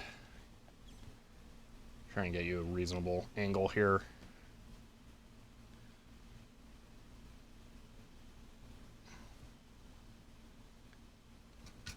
But yeah, this is just gonna take a little bit of work.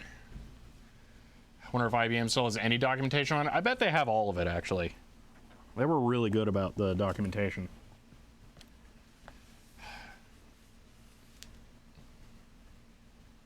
Mitsubishi. So this was Yaskawa. Yeah, Yaskawa routed that board, I believe. So yeah.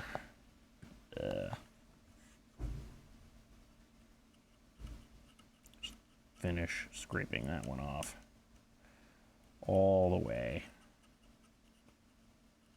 All right. Let's do this one.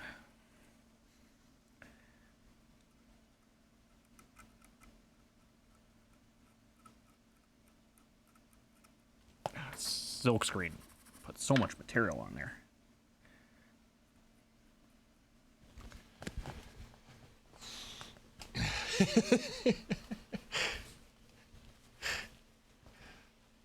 I just found Scotch tape on my ThinkPad floppy drive.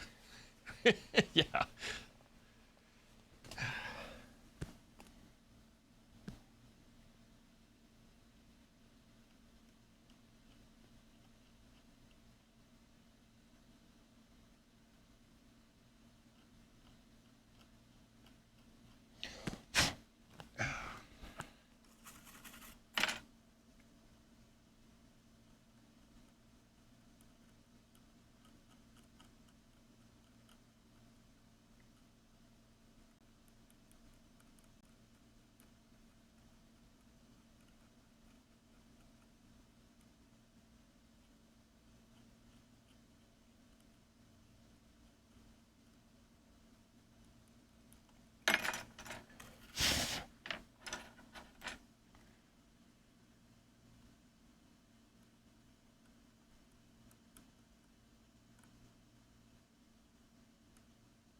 That one's fully exposed.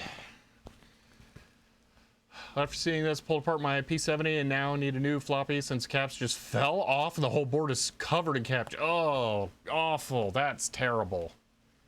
Ugh. H floppies for the win. They sprog caps and they rarely go bad. Yeah, and they're also on like a separate board in the back of the power supply. Yeah, way easier to work on those for sure. Man, that silk screen's so thick. I mean, hard to figure out exactly where this trace is going.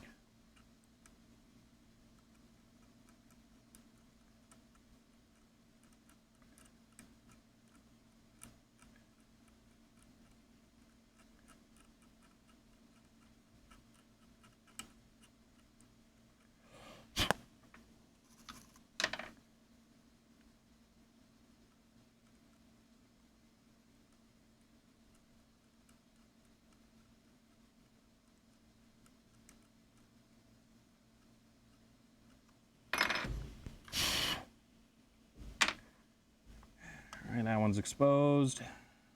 Now this one.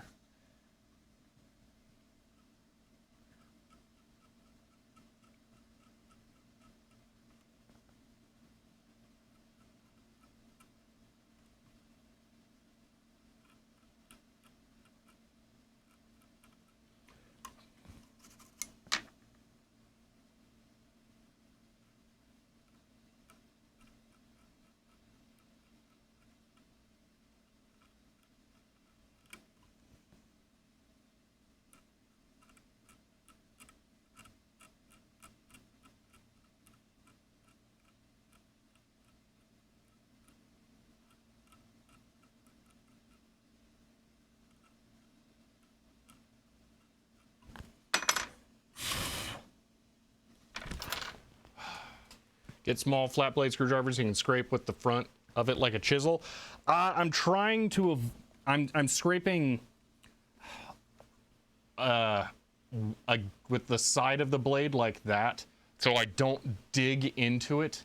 So I'm trying to specifically avoid that. It's working well, but it's just going slow, and I'd prefer to go slow and not damage it. I'm happy with how this is working. It's just tedious.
$600. What is that? It's not a PS2. Oh, wait. Is that... No. What? It actually is? It really is an IBM 8-inch floppy drive? That's insane. Why is it black? I wish they had a picture of the back. There's another one. It's only $300. Oh my gosh, that's amazing. It really is. Look, that's the front, okay? And then that's the back. That's the 37-pin D-sub. It's seriously just an external 8-inch floppy drive. You could totally use that for archiving stuff, I bet, with a standard PC card. Like, nothing weird. That's probably why it's so expensive. That is super weird.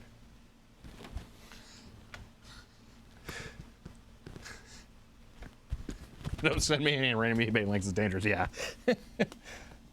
I have no use for that because I've got CPM drives and Grease Weasel and CryoFlux.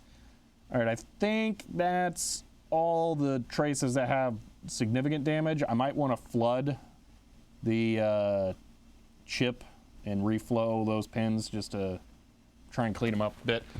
Before I put any solder on there, I'm going to get a really nice shot of all that here. So let's swap lenses again.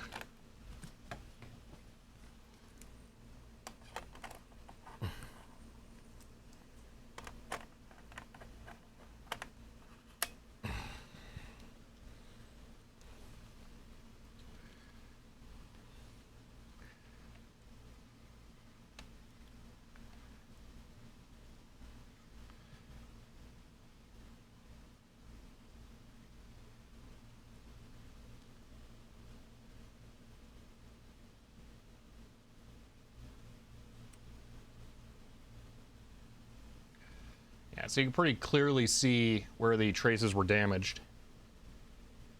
That's what I'm looking to capture here to put a thing on Caps Wiki show. I'll wait for the camera to settle. You guys heard about it? Yeah, EVGA ending GPU's business. Pretty crazy. I'm very surprised by that. Lead coating gives it sweet taste, makes it, yeah. Alright, that should be good enough. I don't see any more stuff that's bad that's not now exposed. All that looks good. I don't see anything leaking down there, oddly. So that's fine. So just that.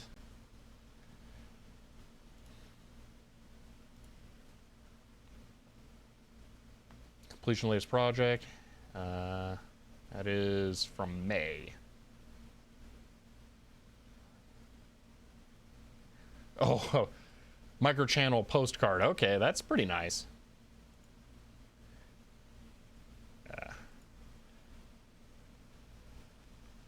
Yeah, so what we're gonna do is we're going to be, where's my poker?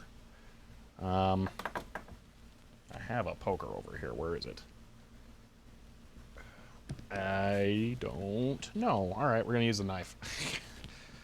So I'm going to be running solder along the traces just so that they're covered, and any little bits of solder mass that are left, like right there, will end up getting removed.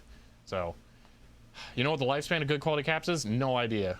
It's really kind of impossible to know because, I mean, you have to run them to the end of their life cycle to know what their life cycle is going to be. So, shall be playing poker live. I'm not sure what you mean there. So bipolar cap is so it leaks and unleaks is at the same time. Is it, you're saying it's from the same manufacturer, but the thing is that they don't have any evidence of leaks down here. All the traces are good there. So I will pull those up, but I think those are all fine. Thankfully. So we don't have to scratch away the solder mask on those. Yeah, cap life does depend on a tremendous number of factors. I think they were asking kind of like more generically, like just, you know, how long are they better? I mean, they should be better, but we don't know. I'm gonna yoink those while I'm thinking about it. I'll try and do that in macro here, so you guys can get like a cool weird shot. Let me flip this around so it's not quite in my way. Adjust the exposure. Adjust the exposure again because I overshot. And there you go. That is a cool shot.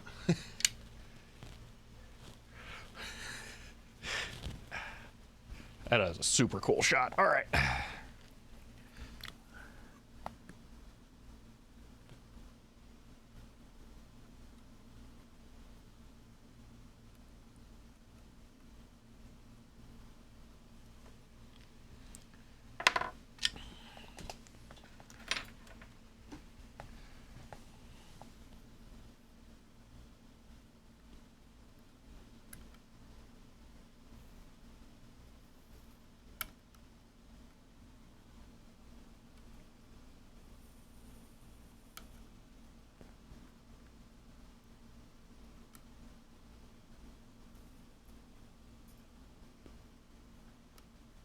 All right. One.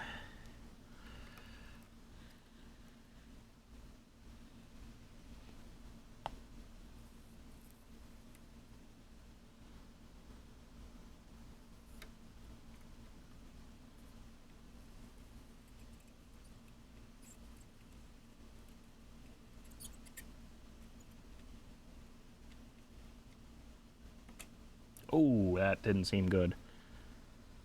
That was me, I think. Yeah. Great. All right, we'll come back to that one. That was me. Cool camera angle got the better of me there because I couldn't see the other side. I see that one slightly lifted, that's fine, but I shouldn't have done this like this. That was a bad idea. I can see both sides of this one, but yeah, that was dumb.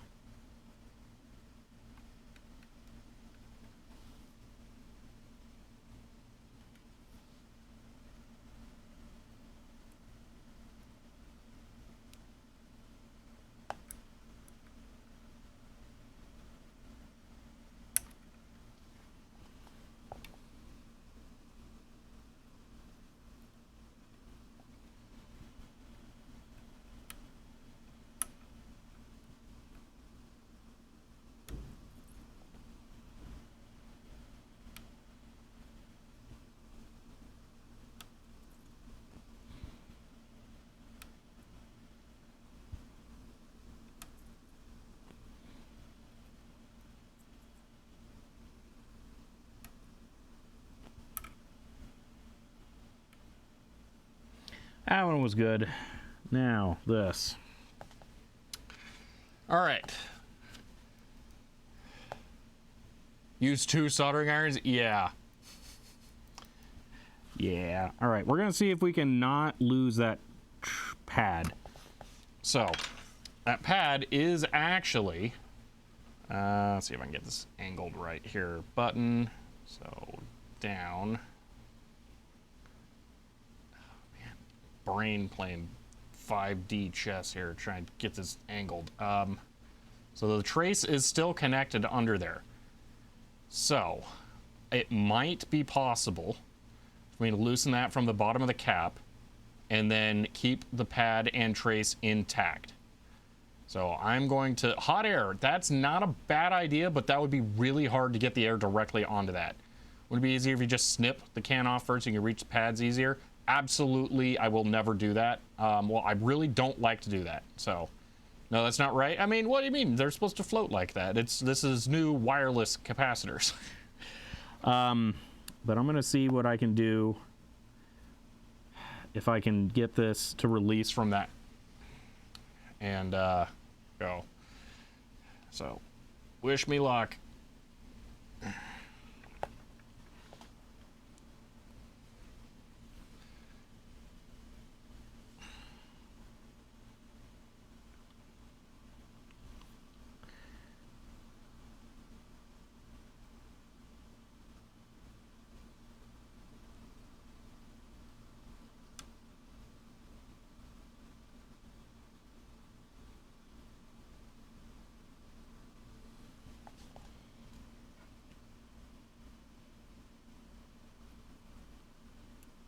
All right.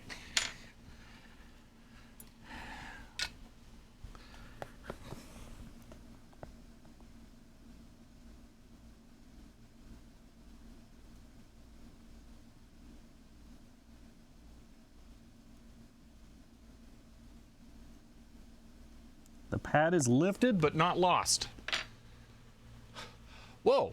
Akinyanya, hello. Thank you for the raid and welcome all 25 of you. Hi. We are currently working on a floppy drive for an IBM PS2. So what this is it's a 3.5-inch floppy drive, and the capacitors in this have all failed. This particular floppy drive is somewhat infamous for this, so we are removing all of the SMD capacitors, which are little tiny ones, and replacing them with new ones today. But we're also discovering all of the lovely, horrible things that they've done to the circuit board, like corroding the traces and leaving a bunch of green corrosion on the legs of this IC here.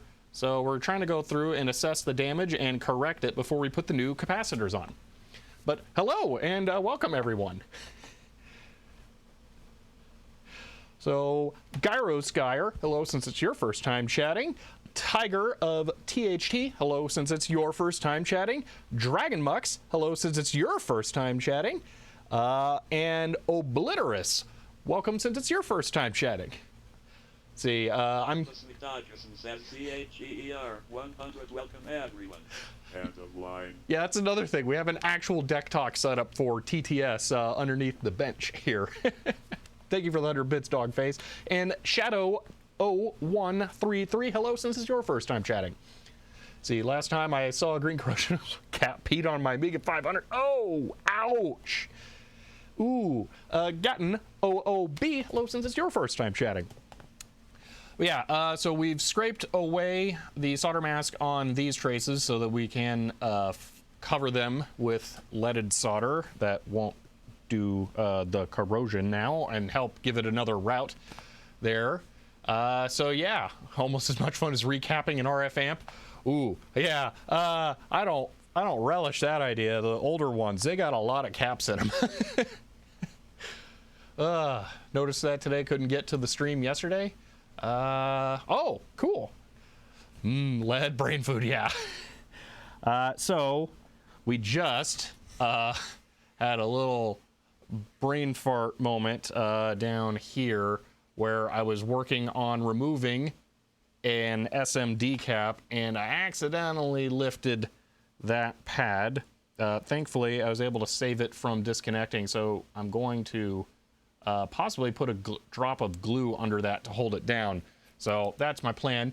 Kazuko, thank you for the Prime sub and for the 3rd month.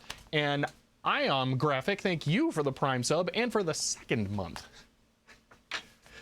My Lexalon Electronics Projects is a 1 kilowatt high frequency amplifier. Holy moly. Sergeant Silver, thank you for the tier 1 sub for 4 months. Yeah. Or sake the cap down once you've soldered it, perhaps. Well, the problem is that the cap would only be held on by this pad then, so all of the mechanical strength would be there, which is not ideal. Isn't the heat of the soldering iron going to loosen the glue again?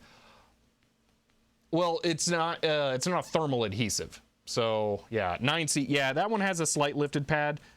So right here, the pad is slightly lifted on the other side, but I'm not that concerned about that.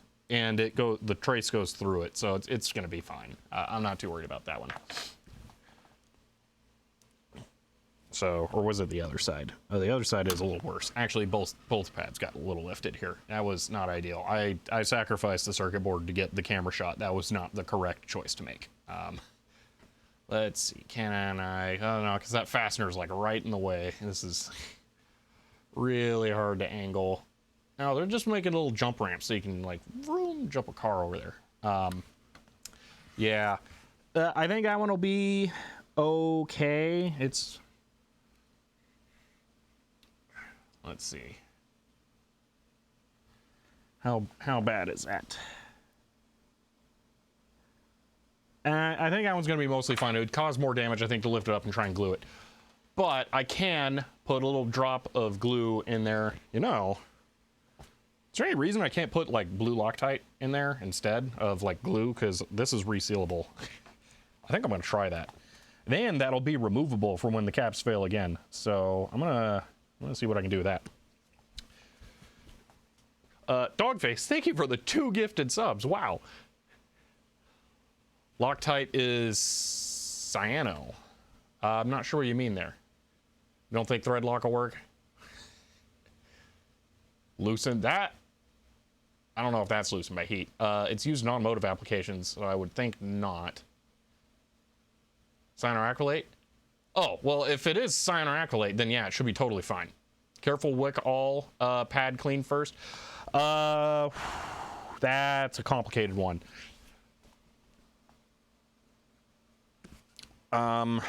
Actually, I'm gonna do this first. So this pad, I'll lift it up just a tad here, and I'm gonna use the knife to get a little bit of glue under there. I don't think I'm gonna wick the pads. I don't think I'm gonna. I think what I'm gonna do is I'm gonna put a bunch of flux on them and then put a bunch of leaded solder on the iron and then use that to hopefully just dilute it. As it's not gonna be a perfect solution no matter what. So I'm gonna try that. That way I don't risk the pads any more than I have to.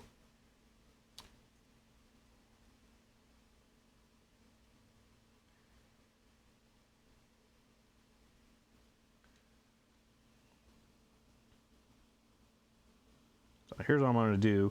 Oh man, this stuff smells awful. I want to just, whoops, grab a tiny bit with the side of the knife here.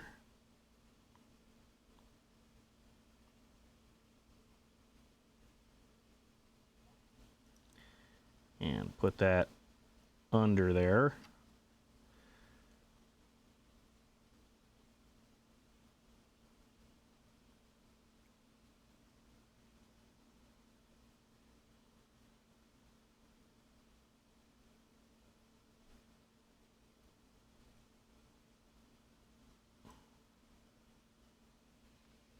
Hold it down. Given the vintage, likely the solder is, let's see, the drive is from before lead-free solder. Yeah.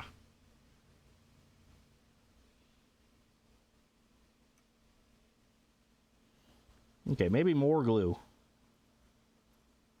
Maybe like way more glue. This is super runny stuff, though. I don't want to try and pour it in there. I have a toothpick or something that I can use to carry it.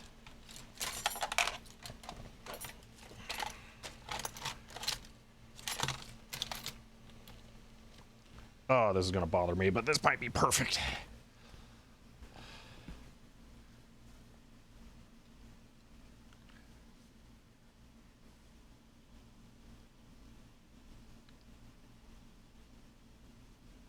Wow, I got like none. Man, it's really good at like running down the side of the bottle.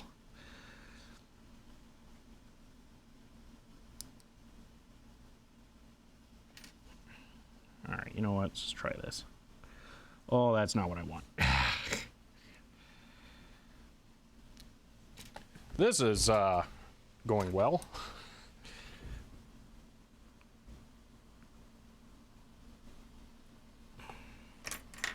Actually, I think I have a sufficient amount of it down there now. I'm going to close the cap.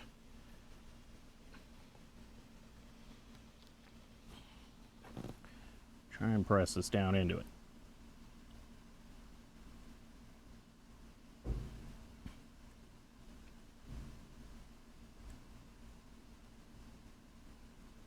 All right, see what happens.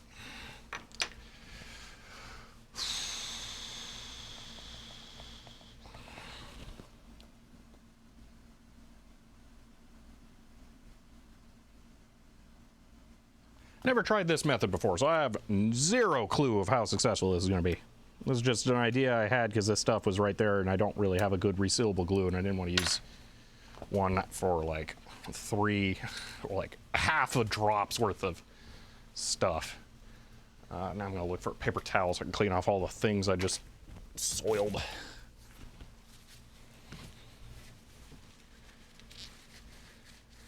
I don't think the thread locker will work. It's a very special adhesive. Well, I'll find out. It only needs to survive in installation, and then it's not like the thing gets rattled all over when it's in use, so I think it'll be fine. I'm not that worried about it.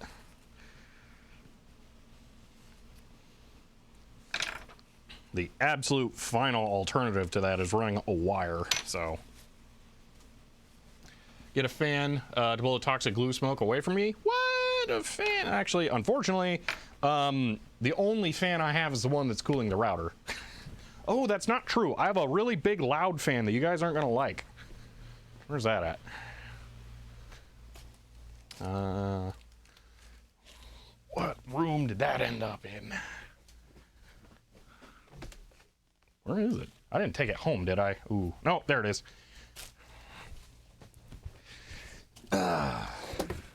This would be nice for like fume extraction for soldering too.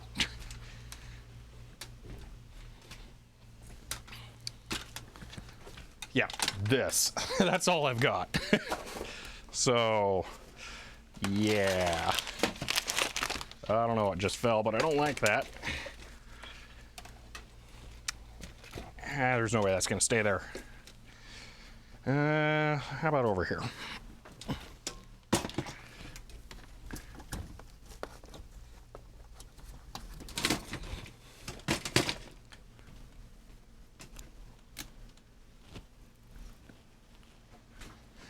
All right, that'll have to do. Oh, I don't like that. All right. Is this solidified at all? Not even slightly.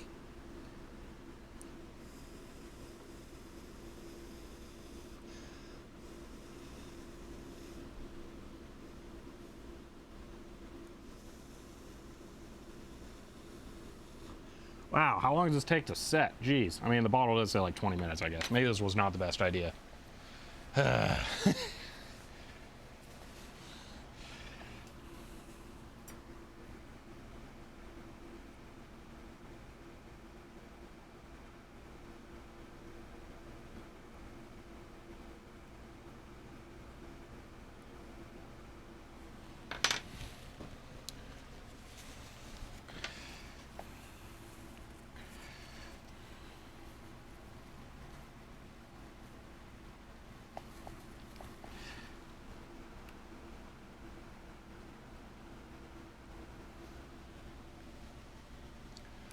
Dave Starbuck, thank you for the, whoa, tier 3 sub. Wow. And for 5 months, does it work yet? Does what, the floppy drive? No. It's not a normal CA glue. Yeah. Well, it was an idea.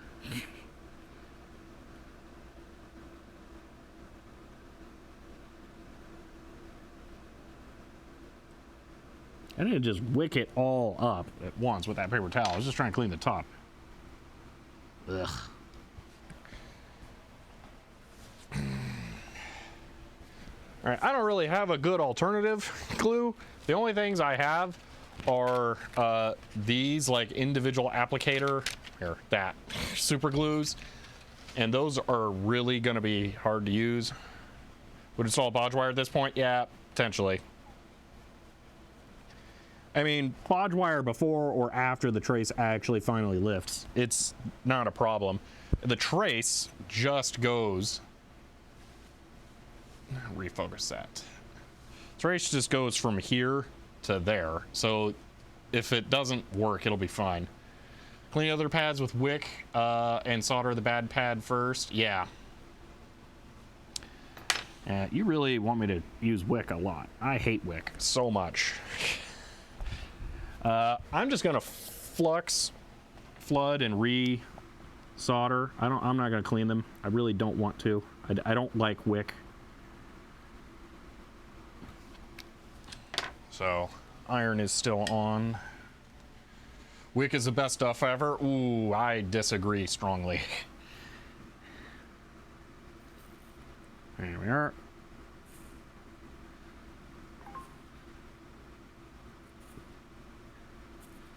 Alright, this one's gonna be fun.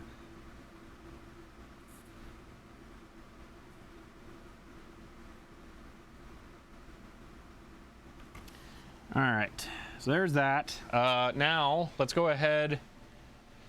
You want clean for SMD claps, sit flat. Ah, there is that. Gross. Actually, just one side. That's all I need. It's just one side. Because I can hit the other side as I lower it down. Yeah, I do have to do that. At least one side for each. Drat. Alright, fluxing the wick. Because my wick is unfluxed. Because I was an idiot and bought the cheap kind. Well, this does mean it's always really nice flux, so there is that. Alright, so that one. You be flat. And then I guess that one. And that one.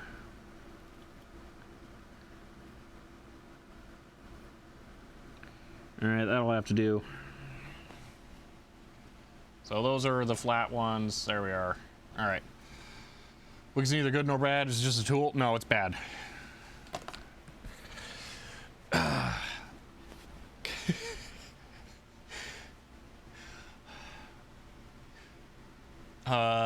Your wick is so bad. So that's why you hate wick. I mean, maybe that's it. Laser guys, thank you for the Prime sub and for 3 months.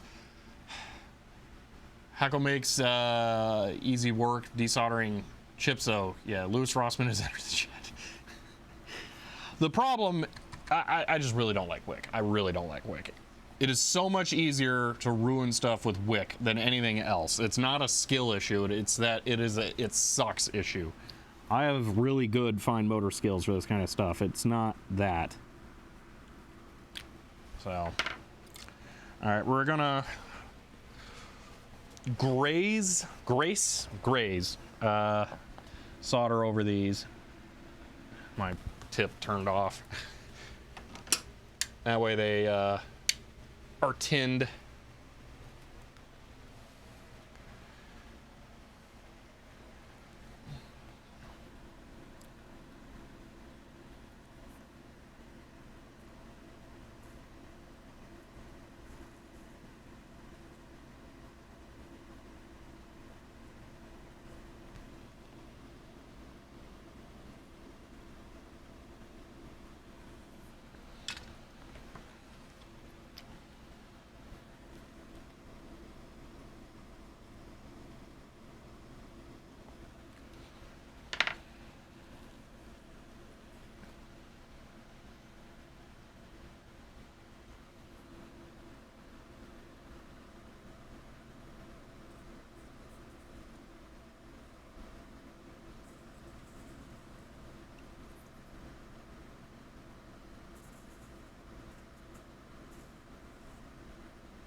Okay. Taking traces with solder, or not naked anymore. Nope. I got my shot for the caps wiki, so I'm satisfied with that. Let's do a continuity test. I'm curious if that bridged right there.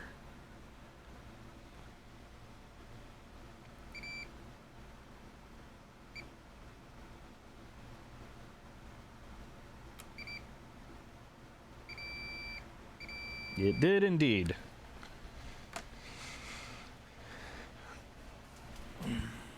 You know, it wouldn't hurt to do just continuity check between the other traces. So that to that should conduct. Yes, but that shouldn't, and that shouldn't, and that shouldn't. Okay. This to that should. This shouldn't. This shouldn't, and well, that should actually.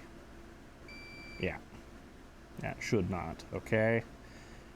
Then here, no, no, yes. All the way up to there, no. Okay, we're good. Spooky Now, thank you for the Prime sub and for 6 months. And the Lady Ironborn, thank you for the Tier 1 sub and for 7 months. That's face cam. That's not a 7-month subscription in advanced and 7 months, is it? It's really hard to tell the way it says it. It is so confusing. Because I don't think you can do 7 months in the future. No, okay, that was super confusing. You've only been, okay. Oh, it's a 7-month streak. Okay, it's very confusing. All right. So all those are good now. We can start putting caps on. So we're definitely going to have to reference caps wiki for this now. So I have this, and I can zoom this in here so we can just get a better view of that. So 6C up top is actually the one that's currently out. And it's not that one. It is this one because it's got the stupid markings on it, but we're probably not going to do that one first now because that's exposed. Also, I need to flatten that. Yeah.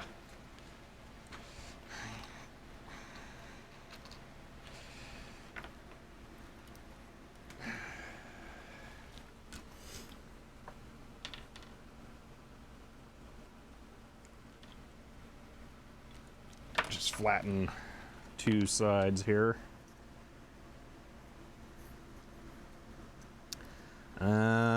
Ooh, man, which is the better side? You know what? That's a tough call on this one.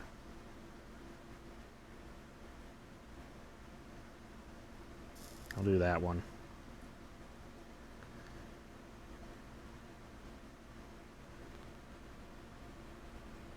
And that one.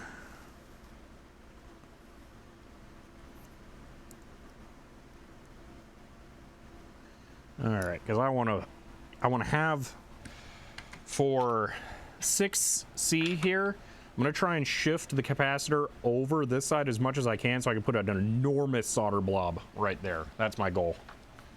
So, I can clean a little bit. It'll be this, and this is going to go not ideally.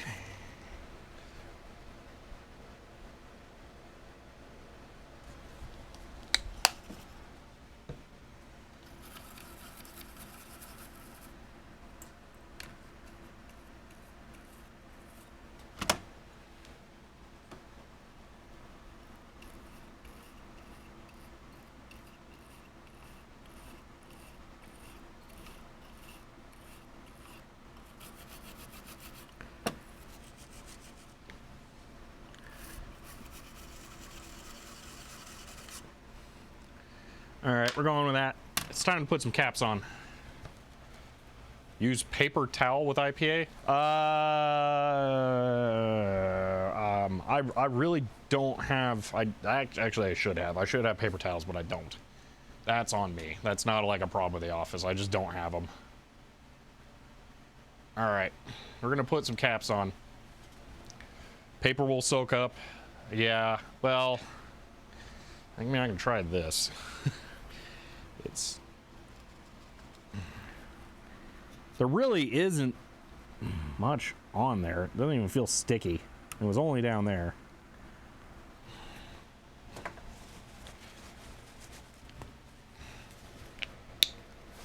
Yeah, the toothbrush thing, I was brushing in one direction specifically to avoid that.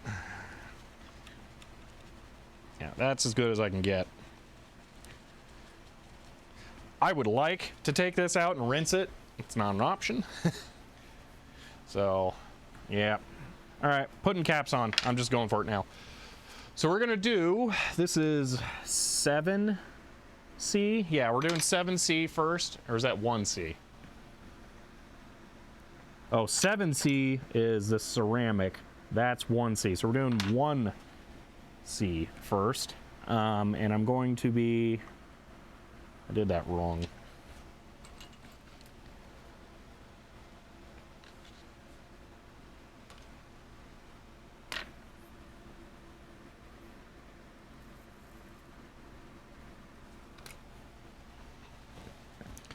I wanted the blob on this side so that I can focus more when I'm doing that side, not bump the magnet. Board looks way better now than when we started. It does, yeah. Okay. So we're gonna do one. Oh my gosh, this fan blows my hair in a most infuriating way. We're gonna do this one. You know, I don't need that fan. Oh, I'm about to do soldering. I should leave it on. Blech. Another weird Mauser employee that decided to tape the bag shut for no reason. Blob on the easy side? Yeah, that's what I did. And then they put the bag in a bag that it came in, another bag inside the bag. For no reason, they taped it and then put it in a bag. Why? It's like they had the interns pack my order.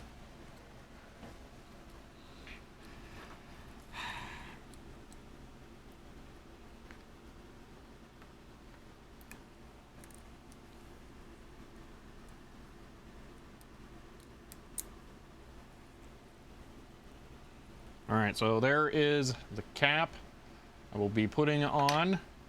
I forgot the bubble wrap. Yeah, really. Well, there's that.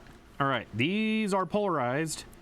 It is negative side stripe, positive side there, but I can also reference this, and I can see stripe side goes towards the motor, which matches, so we will be doing that. Iron is hot. All right.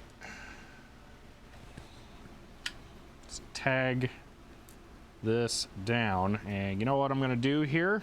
I'm gonna solder left-handed because I prefer that for this kind of thing. Gonna hide this here so you can actually see what I'm doing.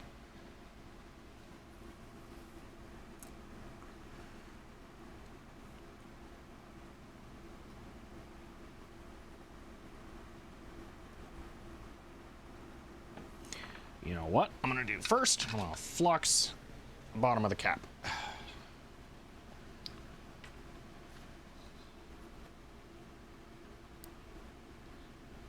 There we go.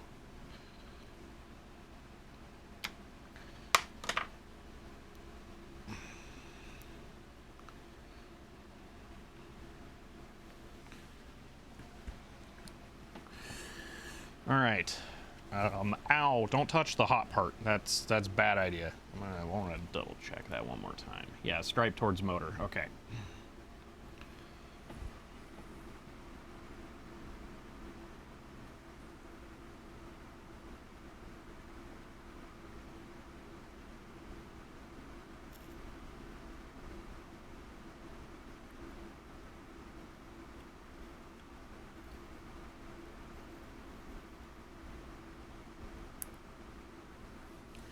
Okay.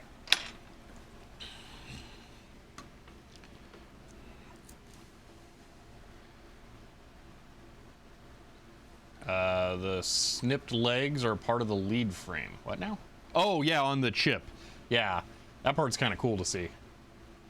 All right, so that side's down. Now to get that side down.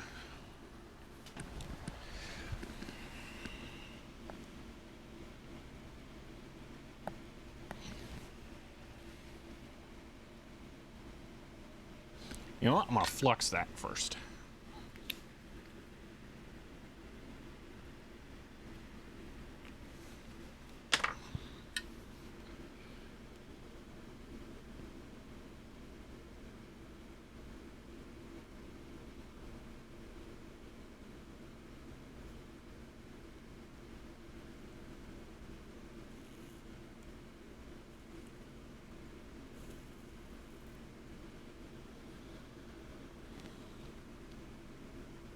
And that is down. Okay.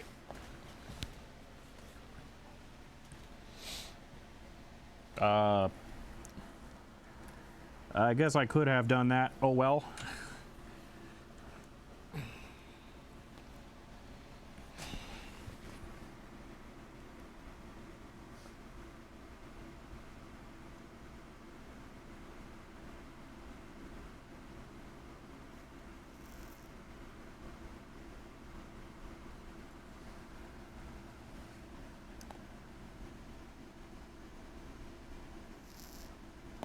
I think that's as flat as it's going to get. All right, next one will be this one. Same deal. Stripe towards the motor. There is no blob. One moment.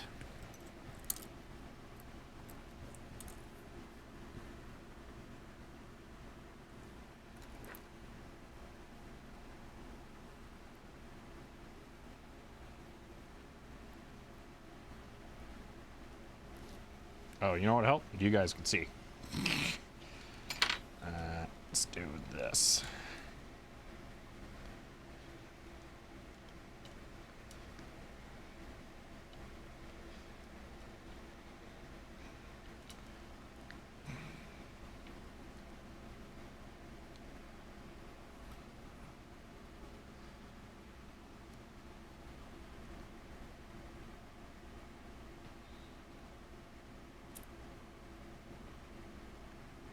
All right.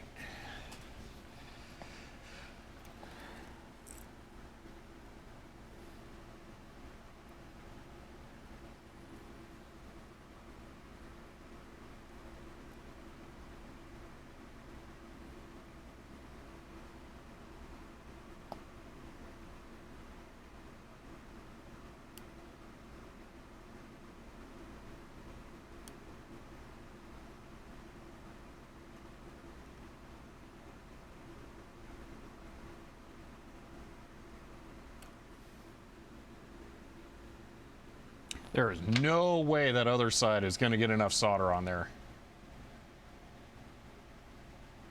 to short with the trace under it.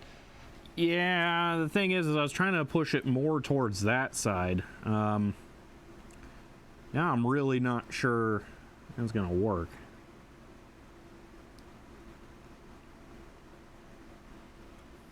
Now, all right, can see the other side there. So we're going to work with that. Well, I'm going to fix it slightly.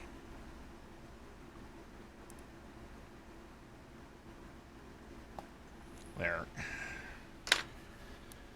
Now, flux, like I'm going to do a little extra in there. Hopefully it wicks underneath.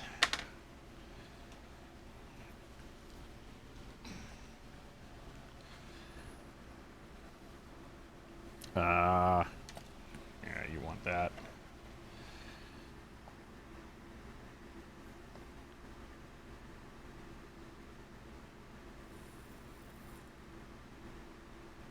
And it's as good as it's getting. Thin sliver of Kapton over the middle trace? What do you mean middle trace?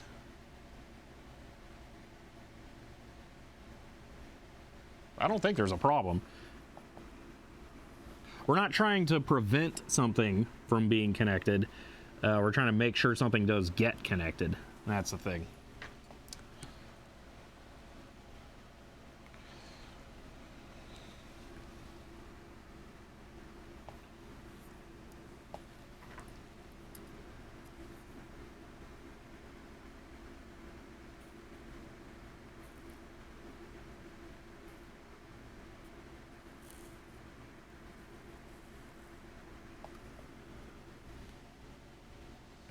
That may have shorted over to there. Now I'm gonna have to pull some of that out. This is a wick moment. This is the only thing, this is something only wick could do here. I mean trace undercap. Too much blob. Oh yeah, it's way too much. No, there's definitely too much.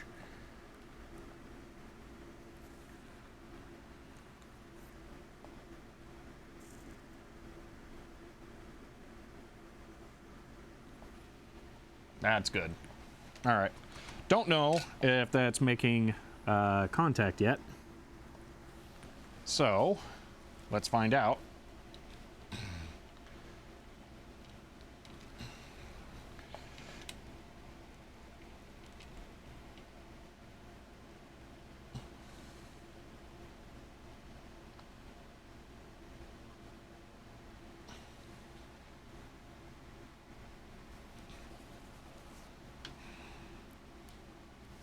Oh, it just turned off like 1 second ago. Cut used into the wick so it's not a giant heat sink. I like having a lot of soldered wick. I hold that because it's rigid to place the wick. All right, so there is that. I'm gonna go from here to... Yeah, I had a feeling that wasn't gonna happen.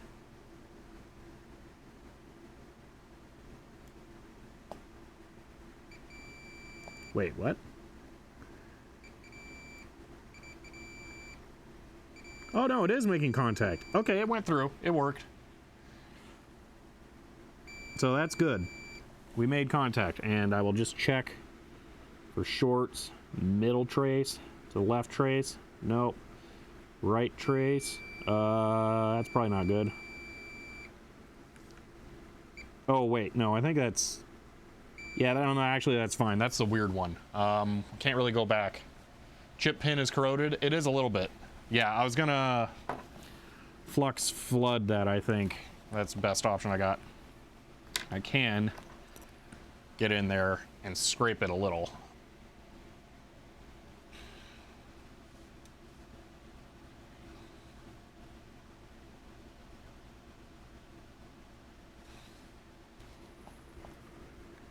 That one is almost impossible because of where it is next to the motor.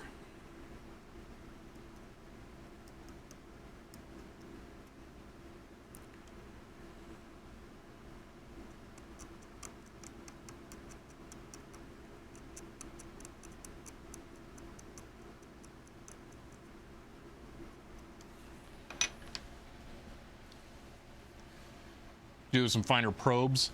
For sure, definitely. That's the like electrician probe set. Yeah, no, I could definitely use some better probes. There's one of these days. Too many things.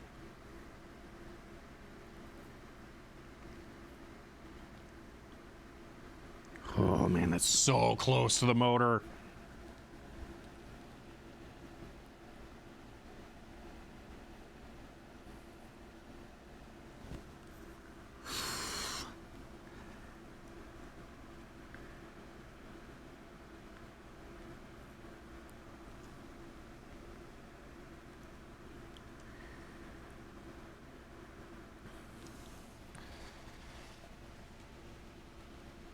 I need to do this not for the camera. This is tough.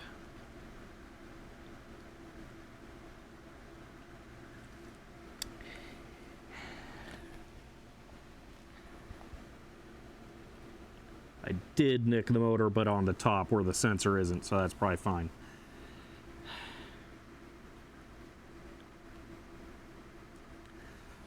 flux.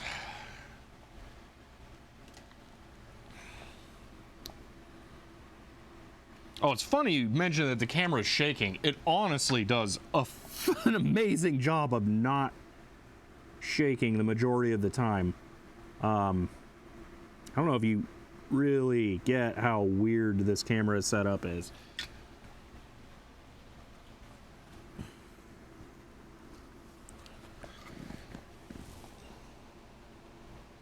It's as good as it's gonna get, and it's not very good. All right. This camera, so like that is about 18 inches, and then there's another one of those over here, and it's reaching all the way over to here so that it ever is stable at all with like a 4-pound camera over here. It's kind of amazing. Kendare, that tip is smaller than it looks. Additionally, I can just change it out for a smaller tip if I really want. I can just buy a different tip here. Actually, this is a much more appropriate. Yeah, you can't see. But where is it? There it is. This is a more appropriate tip for this. Let's not touch the motor. But that one's kind of dying. So like, if can it even melt solder right now? Let's find out here. No. So yeah, I need to replace that tip, I think. That's on a list of things I need to get. May have just complained because I did it without shutting it off. Let's find out. Can it melt solder?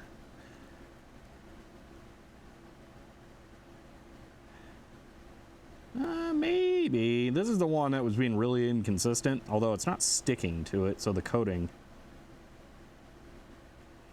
Yeah, that's not right. Yeah, either the coating's gone or something. Yeah, that's not good. Is that a big ultrasonic? I've never had a big ultrasonic station, so no Lasergeist. This is a Metcal MX500.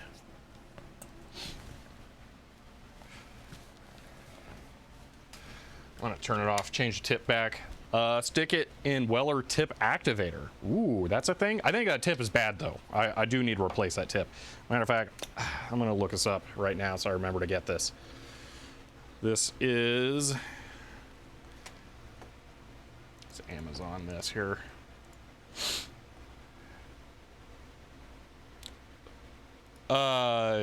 It's RF. It's RF. It's 13.6 megahertz Lasergeist. It's RF.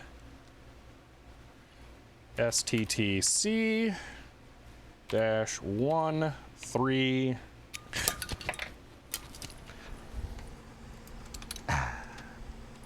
It's really, really hard to read. No, I'm pretty sure the heater's bad too, though. That's the thing. I'm not just going to replace it because of the tip. It is 8. Okay. 1. Please stop falling down. 138.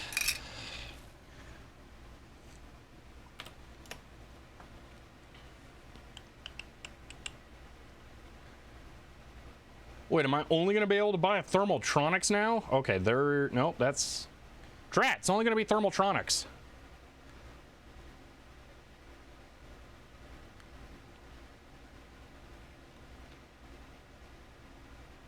No, there's the official Metcal. Okay, good. Whew. Last purchase, 2016. That's a pretty good run. And that's the tip I've used the most. All right, I'm going to add that to my list here so I remember to get that. There we are. I think that's it for that. Yeah, no, I'll put the other tip back in. Okay. All right, so that good angle. That's pretty good. Okay. Can't imagine mixing up ultrasonic and RF. Yeah, I mean, it is ultrasonic in a way. All right, so now let's do the 3 down at the bottom, which includes the lifted pad one. Yay. Alright, where's it at? That's over. There we go. And farther back. Back. Forward.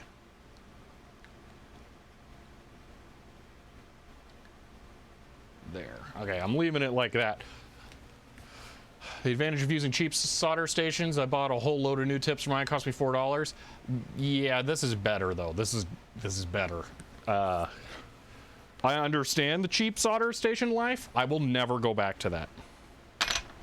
If both of my Metcals blew up today, I would spend the $500 or whatever it would cost me to get back into Metcal. It's that good. I really like it. It's possible I would play the field with JBC, I think is the other one that does the RF tips, but I would not go back to RF or direct heat RF. Disadvantage, sometimes your cheap solder station decides to go into weld mode. Yeah. Laser Guys, thank you for the gifted sub. Okay. Why did I leave that one blobbed? Why would I do that? I should put that one down. Is it because I didn't want to wick that? So I'm definitely not doing that one first. That would be insane.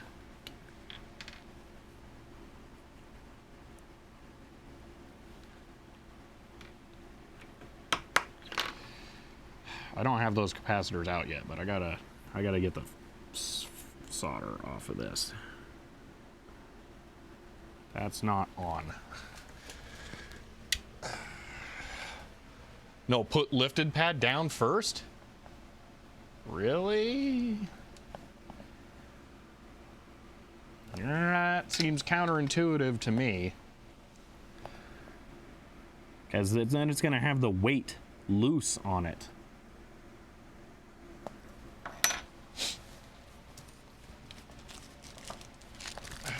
Still coping a $90 Weller temperature probe of my multimeter. The $90 Weller part's probably not mad or bad. This might weird out some of you, all right? So here's a fun thing. This is not a temperature controlled station that I'm using. That's not how it works. The tips are temperature calibrated and they are always that temperature. That's why I have to replace that tip, because it is out of the correct temperature range. But I cannot set a temperature. It is the fixed temperature of the tip. So I buy tips that are the temperatures that I want.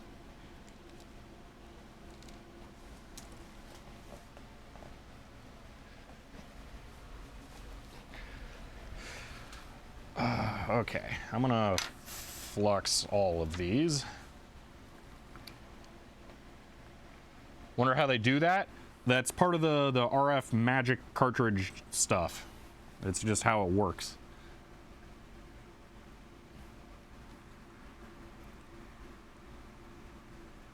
Yeah, these are meant for environments where you might have people who are not like electrical engineers doing bulk assembly and you don't want them messing with the calibration of the equipment. In this case, I just don't care. It's fine, whatever. Just buy the tip that's the right temp and then leave it. All right, we're gonna do the lifted one first because it's the most inconvenient one to get to.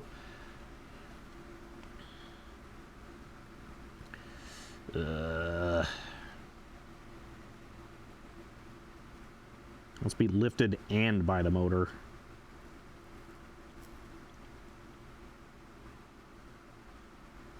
Oh, I super don't like that. No, I would have preferred to do that one last. Because now it's going to wobble when I flux it.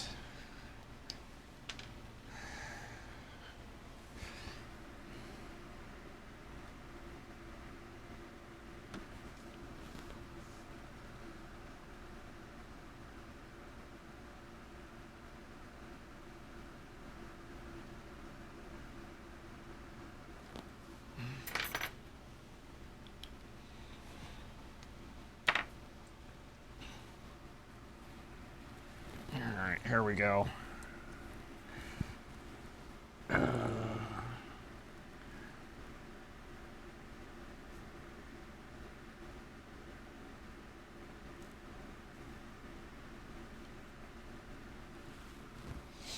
All right.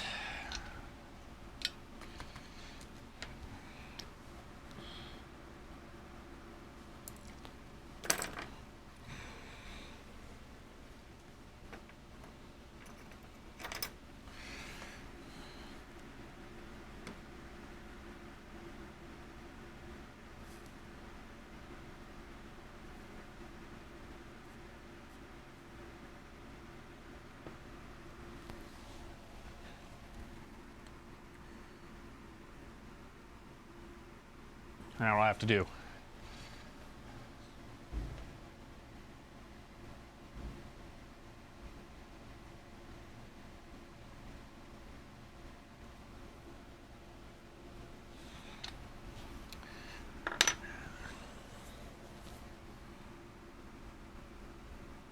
All right, let's do the other ones. I'm gonna do the top one next.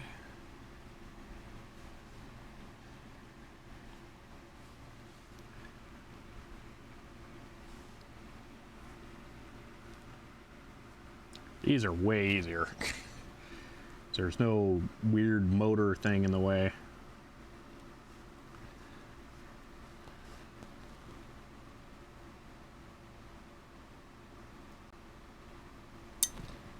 And that's why I've been grabbing them at the side with the weird thing. I'm gonna have to switch hands though. I don't like this.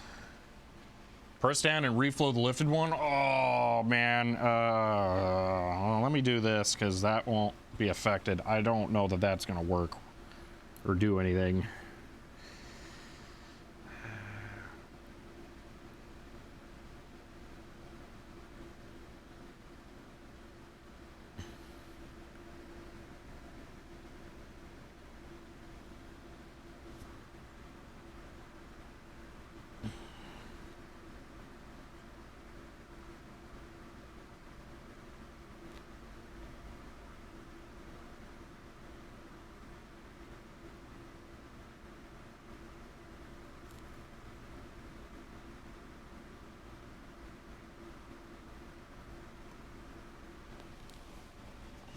No, that's right. I was a little far that way.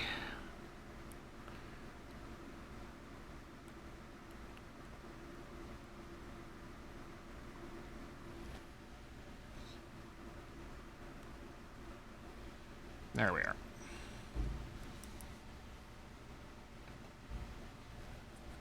are. Dumb question. Generally going to be the boot in OS, or just make sure the drive physically works. Yeah, this is the only drive in the whole computer. So if I want it to do anything more than just boot to basic, like I mentioned on Twitter, then I need to get this floppy drive working. Because this is the only way to load software into this thing.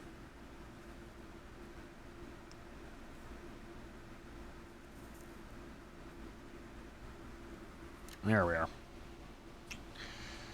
All right, now you want me to reflow the other leg of the lifted one.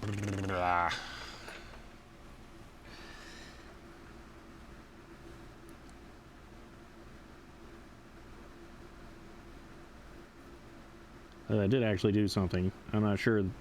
Yeah, I don't know. All right, there we go. Let's do the last one.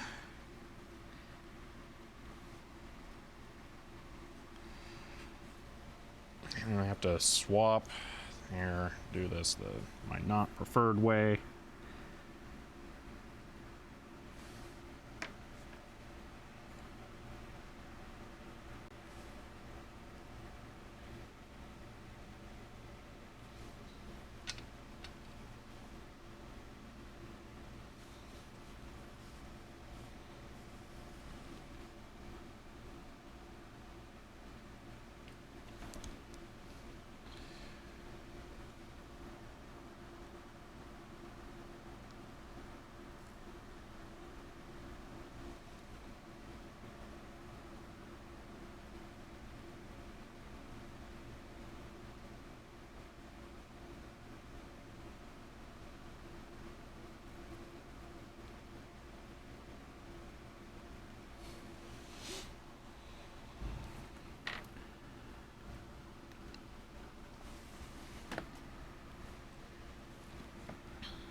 I hate that fan. I'm turning it off. I'm so over that fan.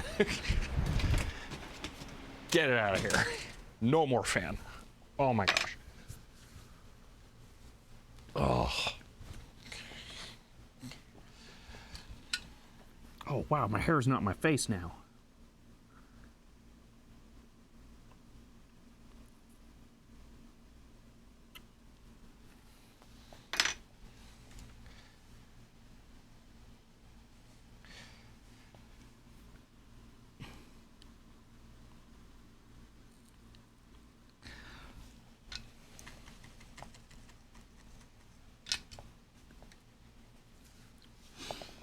That's it.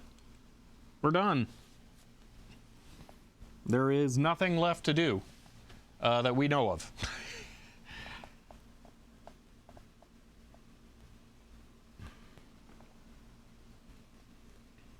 So, what we can do is reassemble this and then try the computer now. Clean flux? Man, you want me to do all the things like that. Where'd that brush go?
okay. This one went to right there, and that's where the trace goes. And that one is theoretically still connected. Man, that is one resistant trace. So what I'm gonna do is I am going To go ahead and just disconnect that. And yeah, as resilient as that, I mean, sure, why not? We can just reuse that. It's still good, it's still copper.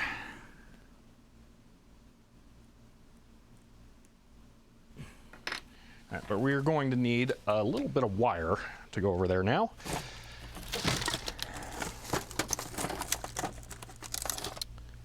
Or that could actually work. Might be a little better even. Use a little bit of wick. This is actually my favorite use for wick here. That's too long. Let's go with that. All right. Reflow this. I'm gonna need the flat tweezers here.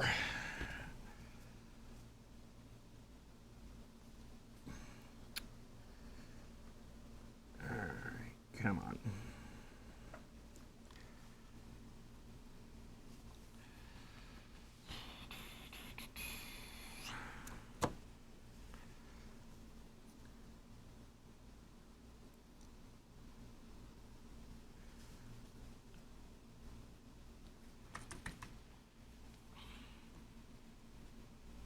Just slightly shorter.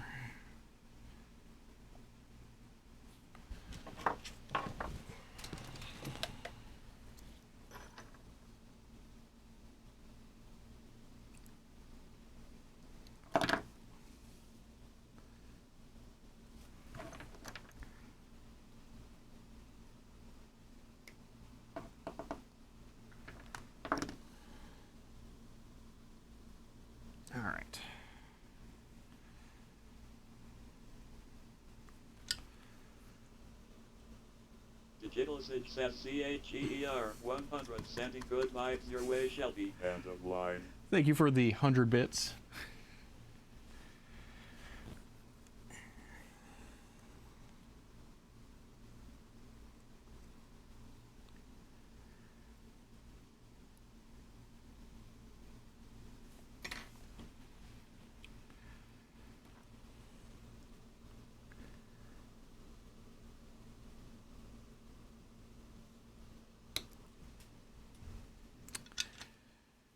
All right, let's try this a different way.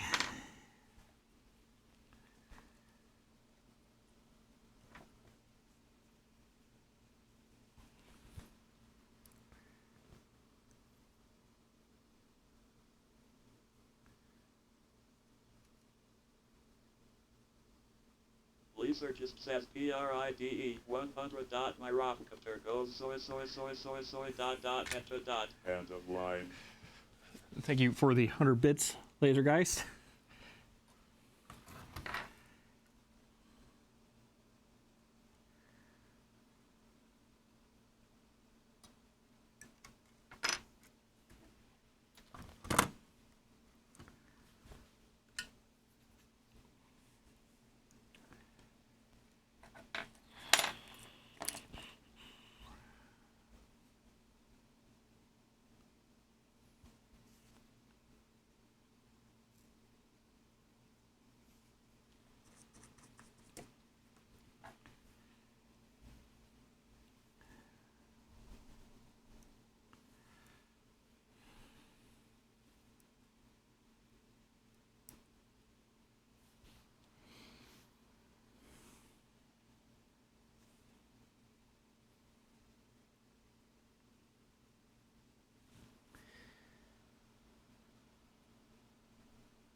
Spaukin says CHEER 100 End of line.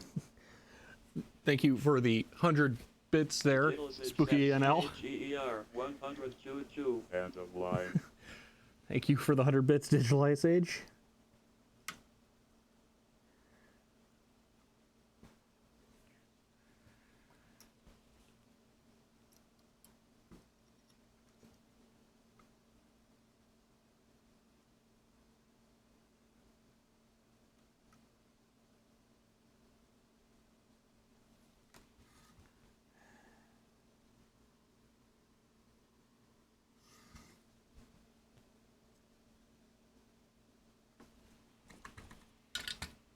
I have a really hard time believing that that is still connected over there, but it might be.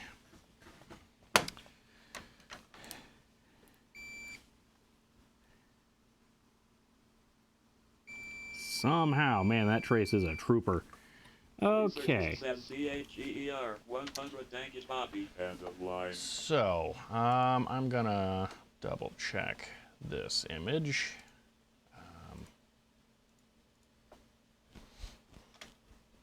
So, original file.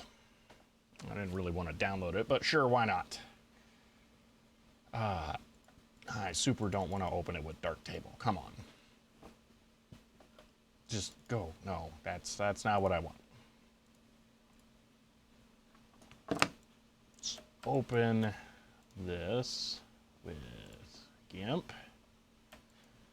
All right, I want to see right there just to, yeah, visually confirm that's correct. Okay, that definitely went there. All right.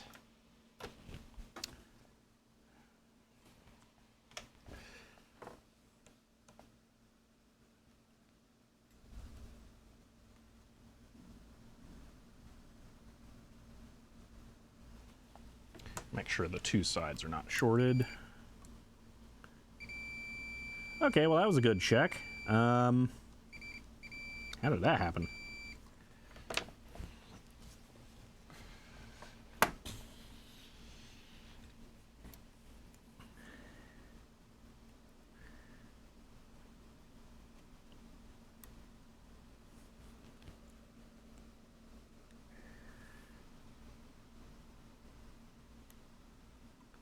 It's not just how the cap works, right?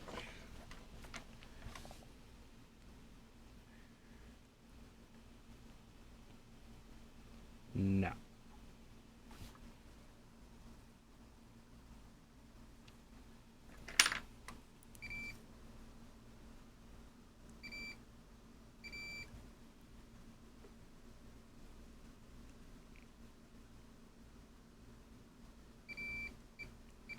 Something's wrong somewhere.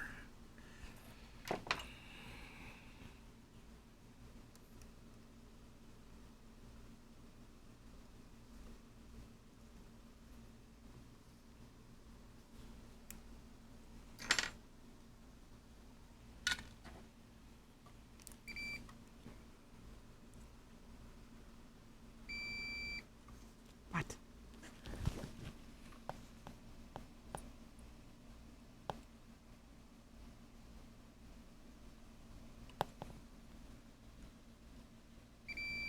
Wait, are they all somehow shorted across? That one's not. Why is that one shorted?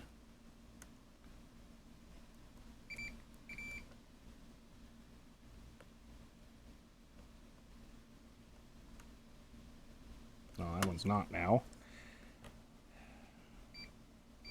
That still is. That doesn't make sense. No way for it to be shorted. It just...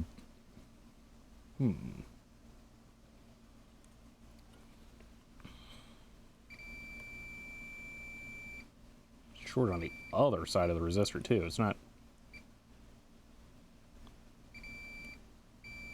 Okay. That trace, that makes sense. Two sides of that resistor are. Where does that go? Oh! That must be for the motor, you know.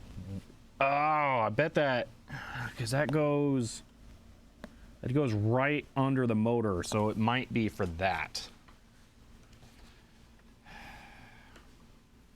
Yeah, okay. So I can put that back.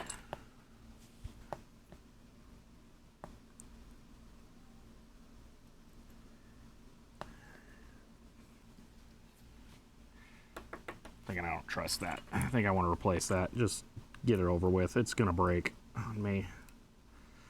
Just do it. All right.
flux this before I put it on.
Okay.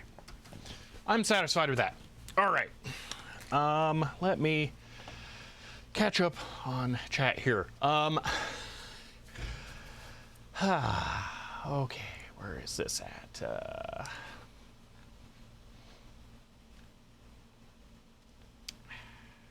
So Shadow 0133, the deck talk only happens for bits, not channel points. So it's a cheer built in.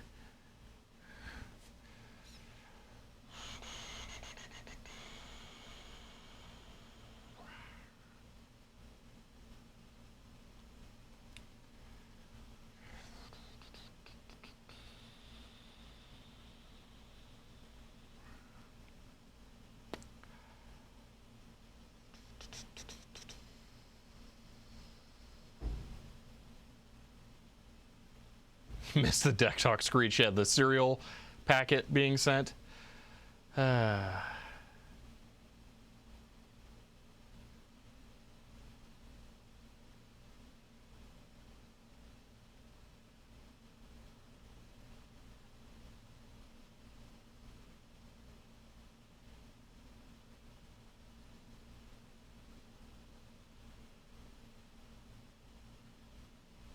I wonder why it reads out cheer.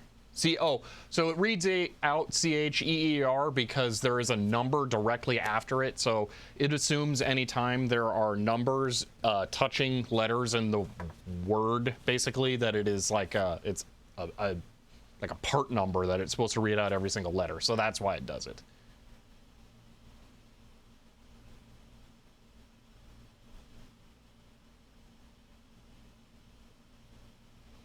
Yeah, should replace the screech with a little fanfare. Yeah. Okay, so we're gonna go. My mic just unplugged, I think. Give me a second. We're gonna go with that as the setup. Hopefully that works for the motor winding, because I can see that being a little wonky. But that's gonna have to be good. I'm not the first person to have to bodge something in the drive. The designers themselves made a mistake there, but that should be good. So, you gotta go, Jout? Ah, sorry, about to miss it. Fire up. So, let's see. You should parse the cheer 100, make it something sensible. There's a lot of, well, the thing is that I would have to have, it's really not possible. Because it could be cheer any number, and then there are other types of special cheers, like there's a ghost one I know.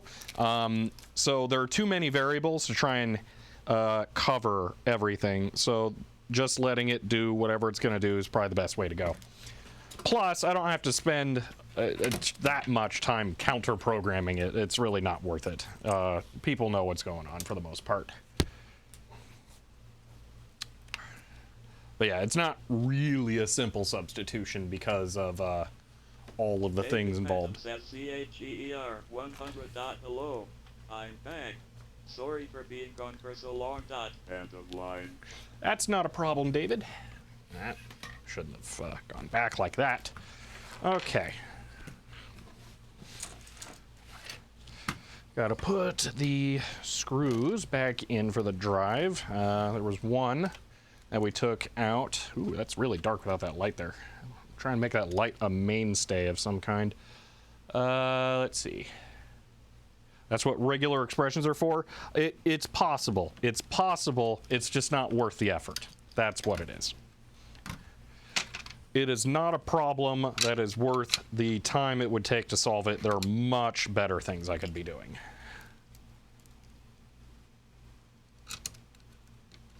Like, I almost started writing a Python program to connect the Twitter, Twitch, and YouTube APIs to Discord and some other things. So RKAWU, the thing is that that's not just it. There's other numbers. That's the thing. It could be, I like how I moved the camera down and then didn't follow it with screws at all. It could be any number there, and then there are other words than cheer. That's the thing. So it's not just the word cheer, and it's not just that number. And I don't actually know what all of the possible cheer ones are. I'm sure I could look it up. I just don't care. It's not that big of a problem.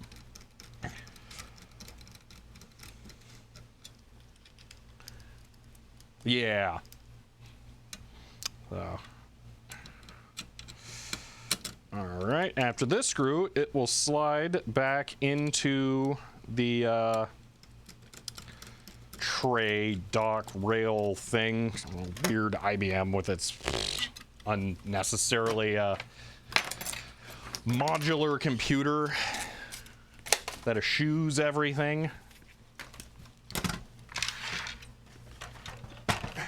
All right.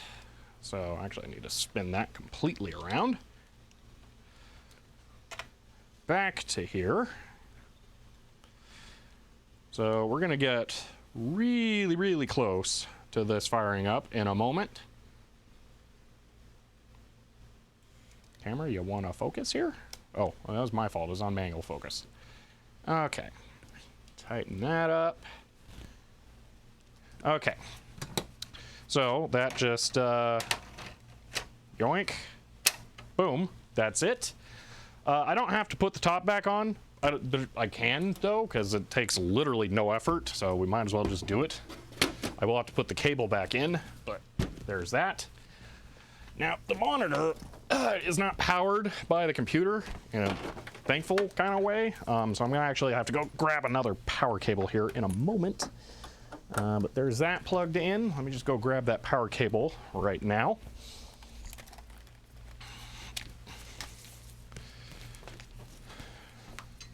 So there's that, and then I have one already over here for powering the system. I'll just that over there for the monitor. I don't think it's on, but I'm about to find out. Nope. Keyboard. Oh, I was gonna go grab the clean one. Oops. Oh well. I mean, that one's fine. Don't look at it. All right, that's there. Monitor there. Let's get that turned on. I forget. There it is. Boom. Oh, plugging in power would help. Okay, that was terrifying. Like I mentioned earlier, the monitor is the reason I bought this thing. So, let's see. Simple coverage case might be cheer. Yeah, it's more, there are more trigger words than just cheer. So pieces from that time period so satisfying. How rigid they seem. Kind of rigid.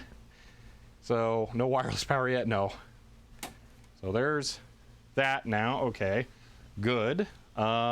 Flip that. All right, so while that's coming to life here, I can't remember if this is actually bootable disk or not, but this has some FreeDOS stuff on it, so we'll try that in a moment.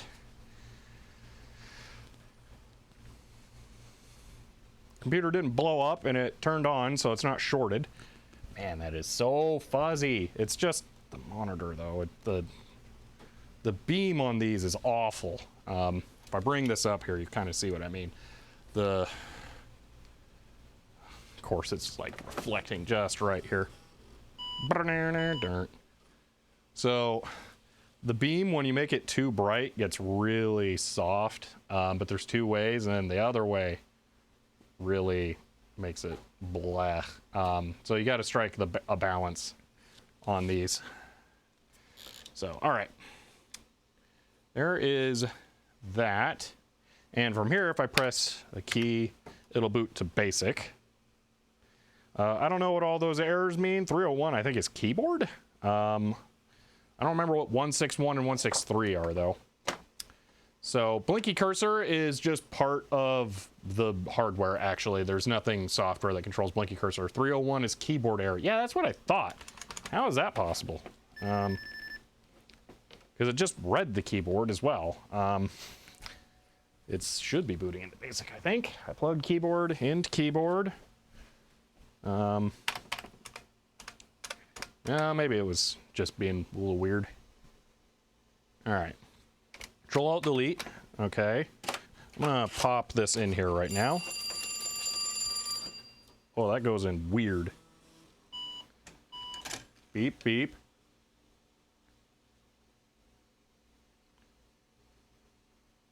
Yay. It's that level of stupid? Cool. It'll get past that though, right? There we go. Ooh, it tried to access the drive. I don't know that it did that before. This may not be a bootable disk. I may have to go write this disk. IBM reference disk. I may have to go write that disk. Burp. I don't know if F1 is just making it go to basic or if there's another thing I ought to do here. It may not be booting, so.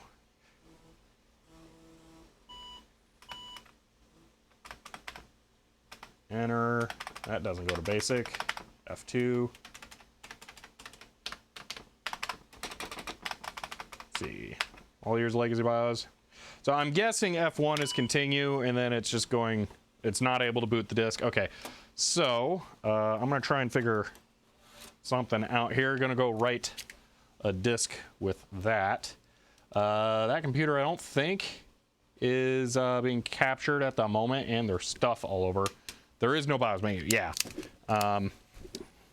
So let me figure this out.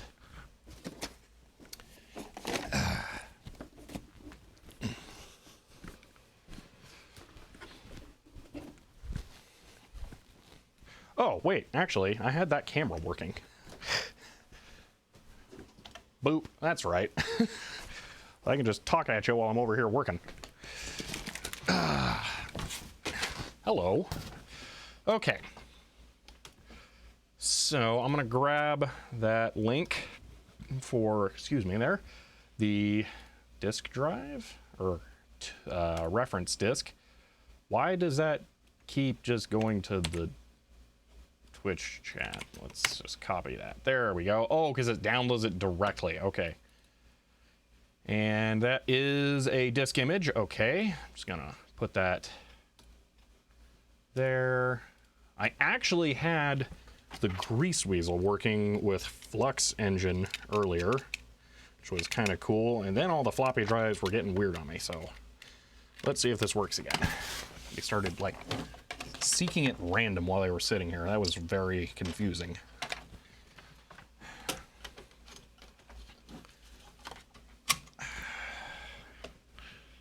I'm not easily set up to show this process at the moment, so just forgive me on that.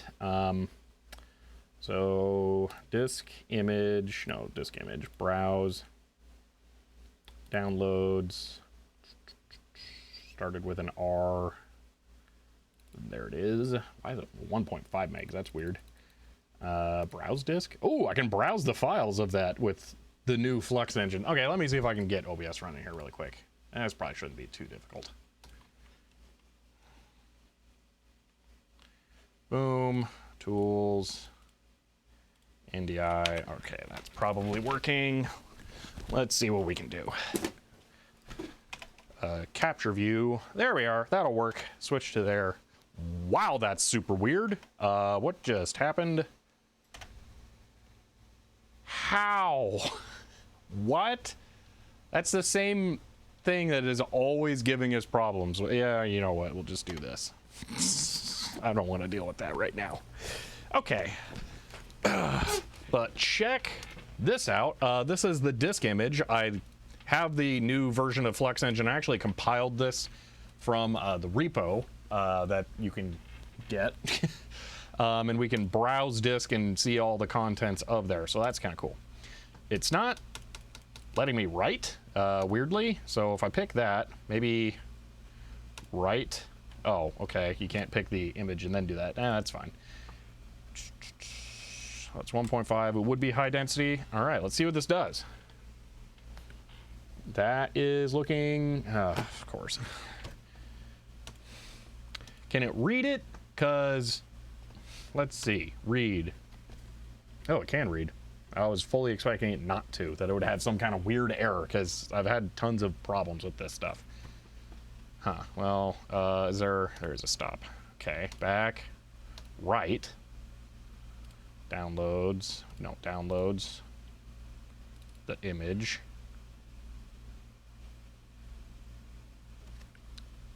Okay, that's strange. Let me bring up chat. That's a big chat. All right. Disk write protect on? It shouldn't be.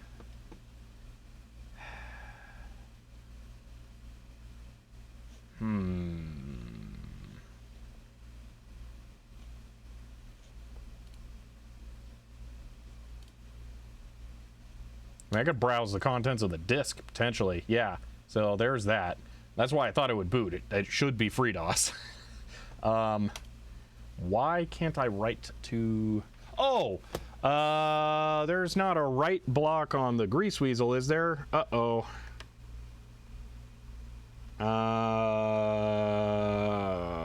I bet there is.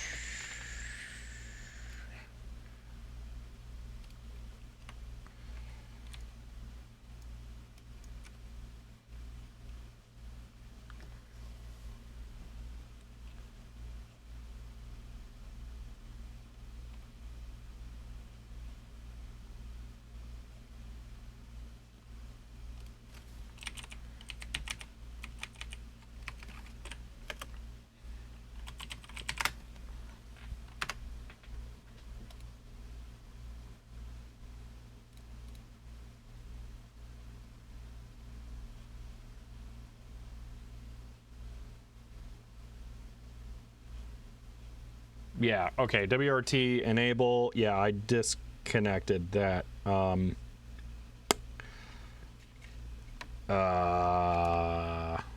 It has weird hex bits to get it there. Why did I do that?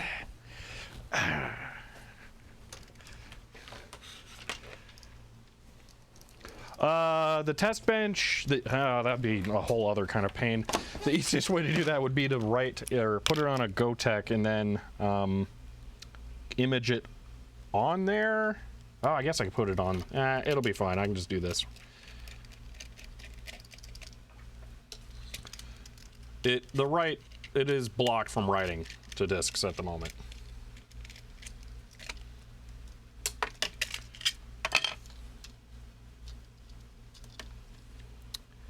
And boom, now it can write. Okay. This is my first time trying to write with the Grease Weasel, if you didn't notice. Write disk, downloads, and I keep looking up at that camera even though it's not working. Boom. There we go.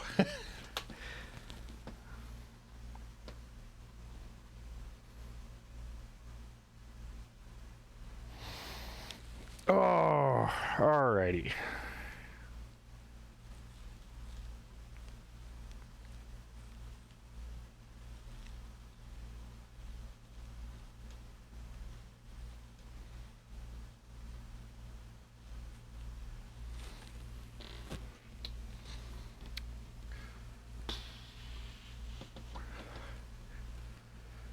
I want to complain that that's not very quick, but honestly, I feel like that's actually pretty fast for a floppy disk. It is analogizing the flux data as well, I guess. I mean, it's just a floppy drive. It's writing the data. It's just, eh.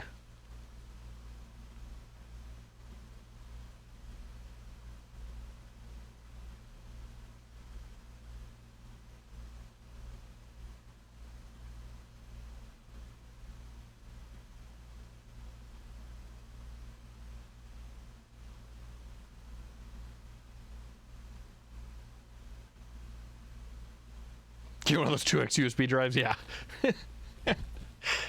I do have the 2x, maybe even a 4x Mavica. I can't remember. Did they make a 4x one? But I definitely have a 2x one at least. I don't know if it would be up to this. Yeah.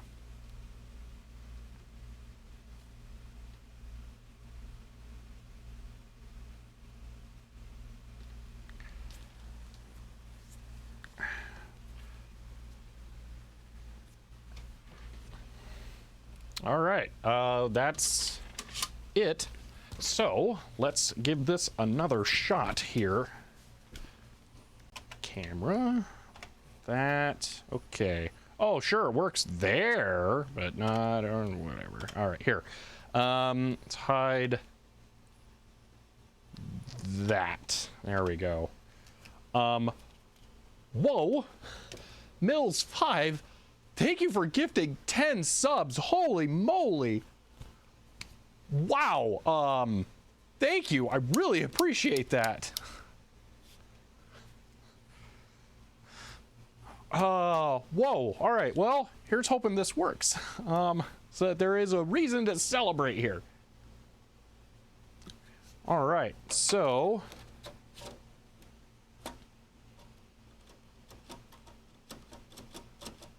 you want to grab that disc there, IBM? Oh, is the latch stuck? What is going on? You know, IBM, maybe it wasn't the best idea to have like a giant plastic bezel in front of the drive. Let's just do this.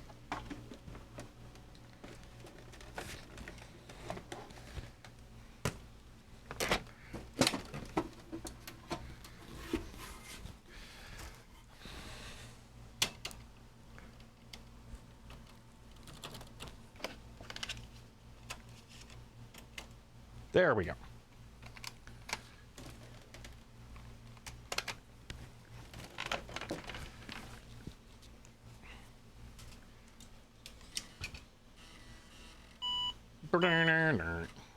That sound will never not. Oh! No way. Is it doing it? This is something different, that's for sure.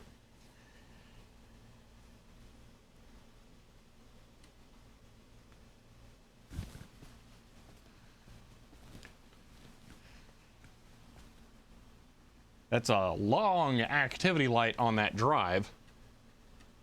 Ooh, it's making sounds. It's making lots of sounds. Oh yeah! That's it, win! It works! We fixed the floppy drive! Oh, I have this out. You want to see something hilarious here? Look at, like, this is dumb. I'm accidentally doing a plastic longevity test here. This is the cable for the microphone. This cable is supposed to be flexible, and it's rigid. because it's going up against my skin all the time. Like the other end of it, floppy. But awesome, we did it. Oh, that feels so good. Hopkins says CHEER 100 Congress Shelby. End of line. Say congrats? Really? Congrats? I'm gonna have to remember that one, but thank you. Oh, wow. This is awesome. Computer may need to have the battery replaced. Yes. It's probably gonna always error because of that battery, because I'm not putting a battery back in it. I don't care about having a battery. As long as it'll work without a battery, I'm happy. Contact says CHEER 100 congratulations and jubilations. Thank you. End of line. Oh, this is excellent. This is so good. Oh, look at that floppy drive over there moving.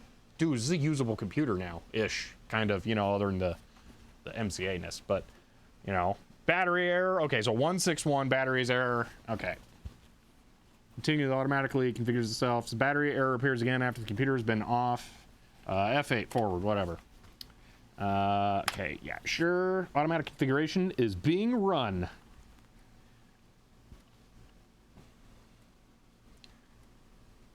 Now you're only slightly less afraid to repair your drives? Well, you can know that the caps on Caps Wiki are good. You can know that now, so you can pick those for your replacement. Just get a battery? I don't want a battery. I actually do not want a battery in it. I don't like keeping batteries in my old computers. Automatic configuration complete. Oh, yes. All right, I'm gonna write another floppy with like a DOS boot image here really quick.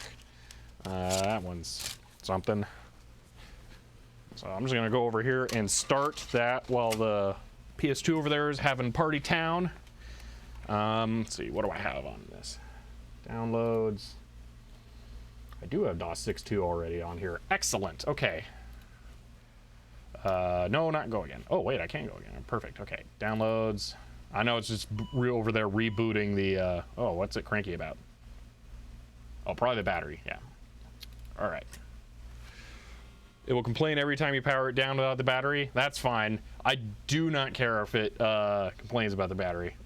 Is there a way to fake a battery?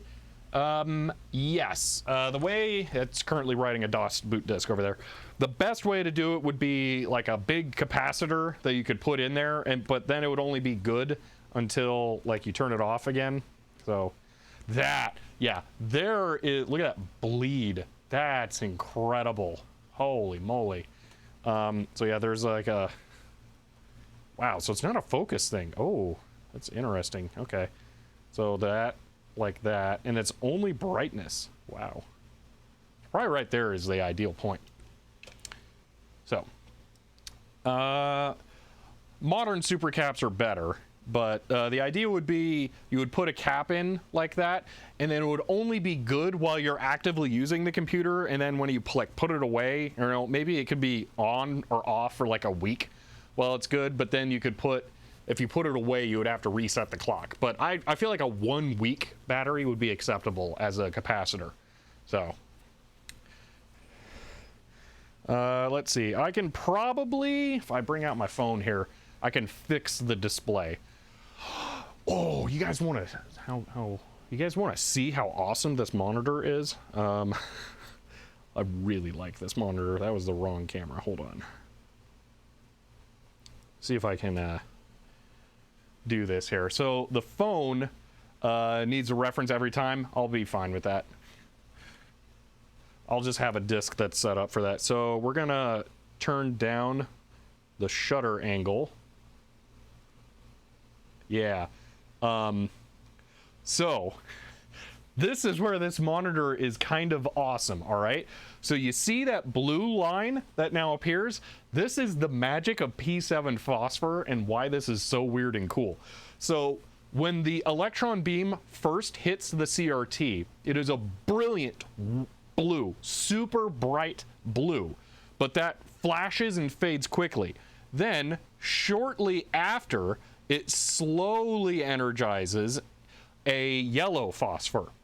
And you get this mix of blue and yellow, and that together with your slow human eyes is what actually makes it white.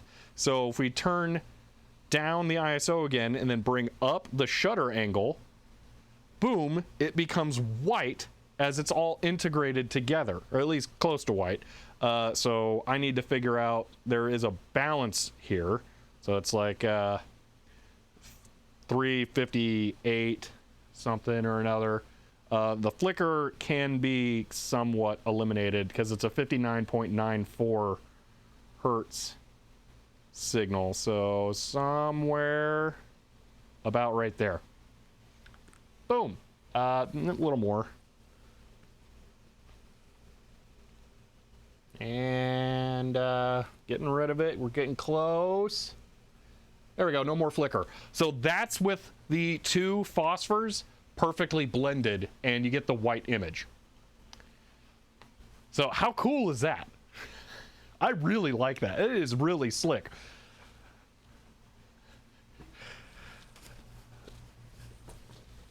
So, error, fatal error on write. Well, that's weird. Back, browse disk. It wrote it. That's fine. All right. Let's try and boot this. So this should be DOS 622, and we'll see if it works.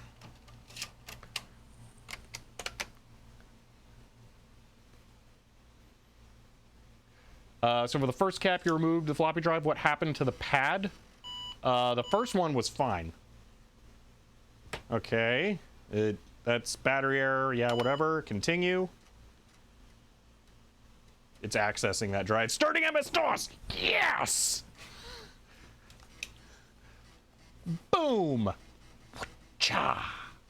Starting DOS. Awesome!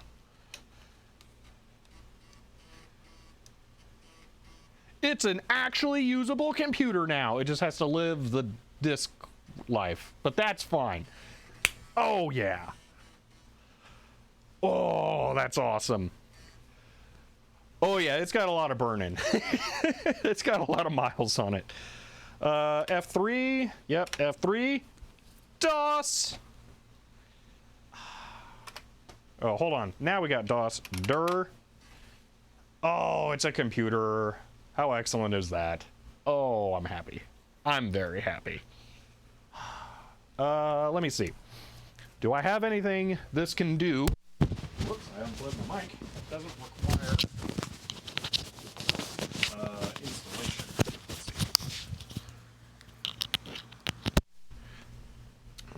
Let's see.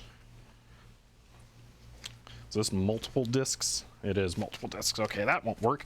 I need a title that is only on one floppy that could just run straight from the disk. I'm trying to look for something like that that's on a 3.5-inch disc. Like I could write a Planet X3. That would actually work. I don't have the 3.5-inch image for that handy. What do we got? None of those are Dragon's Lair. That's multiple, isn't it? That sounds like there's a bunch in there. Doom, that's on a CD, so that's not. Battle Chest, 5 1/4. Summer Games, 5 1/4. Ooh, hello. Oh, this is not gonna work. I'm not putting that in. Retro City Rampage 46. That's a 386. That won't run it. At least I don't think. Retro City Rampage won't run on a 386 just slowly, will it? I imagine it has 46 specific instructions that it uses. But Zork, yeah, I don't have a copy of Zork to hand here, and I don't really want to try and download a bunch of stuff. Why not Planet X3? It will run. Well, we can try that then. Because that's something I know that... Ooh, wait, actually, it installs. That's right, it does install. Drat. Planet X3, I don't have I don't have a 3.5-inch disk image for Planet X3, so I would have to actually find my purchase email and then an update email where I could download the disk image from 8-Bit Guy's website, so that would be a lot more complicated to get going. So write FreeDOS and plug in exFAT USB. I can't, David, because it's MCA. It's microchannel, not ISA, so yeah. Alley Cat, 3.5-inch, but let me see. What could I need to write a reference disk. How much time do we have? We got like 35 minutes. Have 15, yeah. I don't have disk images for games. I was hoping it would be something I wouldn't have to write an image for. Let's see. What do I have handy? It has to boot, run from one 3.5-inch disk. That is quite the requirement.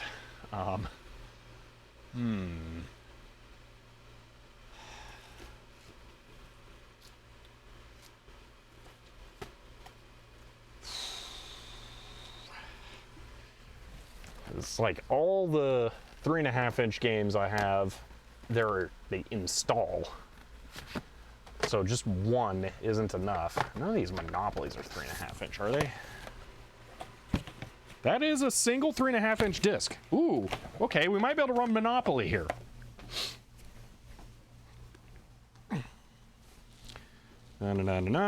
Doesn't even say it requires a hard drive, so you know what? We might be onto something.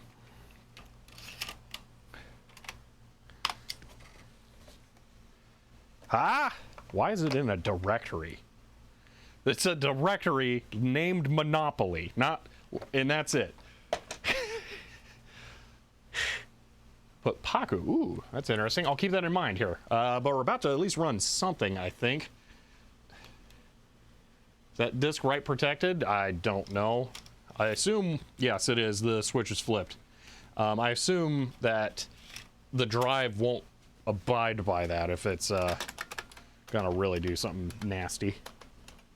I have 2 copies of this as well, so all right, install. Are you kidding me? Oh wait, monopoly.exe. I think it can be run.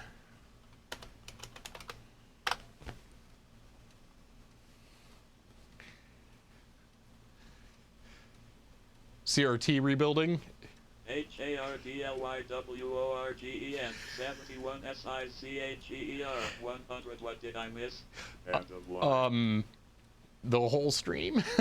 Sorry. We got it working. That's the thing. We recapped the floppy drive in this IBM PS2 and it works now. So trying to find like a good angle here. There we are. We want CGA, EGA, Hercules could be interesting because that would be monochrome, high res. I don't know. Can this emulate Hercules? Daft Punkle, thank you for the Prime sub. That 8513. It's the P7 monochrome. I don't know if it's an 8513. 8503.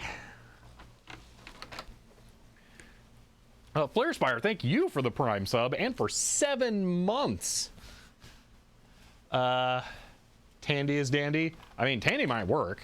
It'll be trying to make sound over an RCA connection. I'm gonna try Hercules to see what happens. Love the little VGA only CRT. I mean, this is VGA only. It might be that. I don't know. It's 640 by 480. I think I got it to do. No, I think it threw up at 800 by 600. It's the Tiny Pentium's display that can kind of do. Oh no, this doesn't work because it writes to the MDA space. Yeah, I should have known that. Okay. Escape. Q. Well, guess who's rebooting DOS?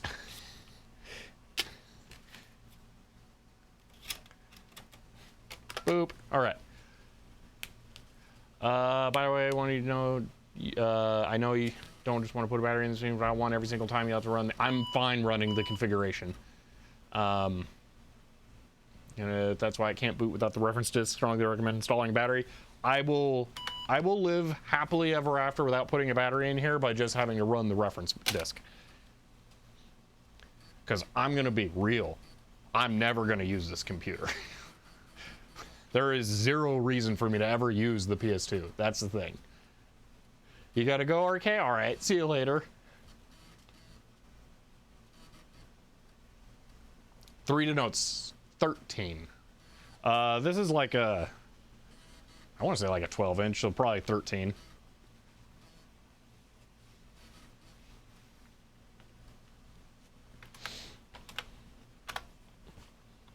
All right, let's try this again, but then pick a real option this time.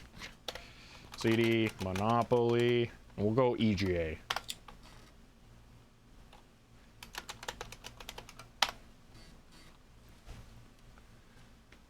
What happened to the original battery? It's just sitting back here. It's probably right over here.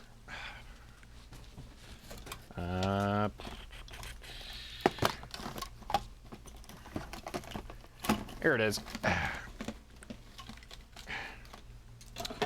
Right there. No leaks, no nothing. It's just right here.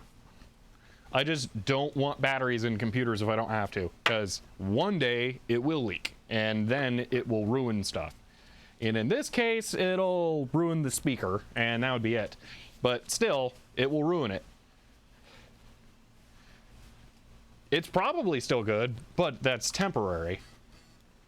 All right. Yeah!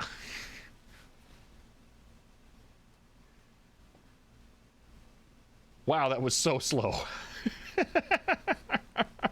Oh my gosh, why is it so slow? The system requirements are a PC. I mean 8086, this is a 386. Good grief.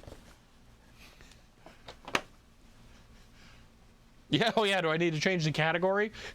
Do you wish to load a previously saved game? No. How many players? 0. That's not an option. Or that key doesn't work.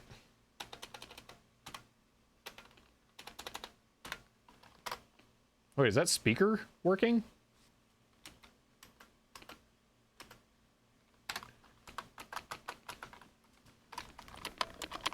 Is it just supposed to be like a really depressing little... That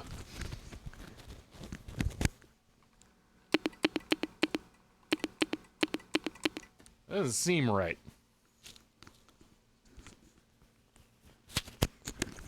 I'll let it get into it. 2 players, how about that? Okay. I mean, I'm obviously going to be the race car. That's the cool one. That's why it's number 1. Give this player a name. Fred. Okay. Is this a computer player? Ah, yes, I can have it play itself. Okay. They can be the thimble. Okay. Press 2. Okay, give this player a name. Bob. All right. Is this a computer player? Yes. Do you wish... Oh, it didn't ask me if it was a short game or not. All right. Dude, I love demo mode. This is nice. Man, Bob's slow. There we go.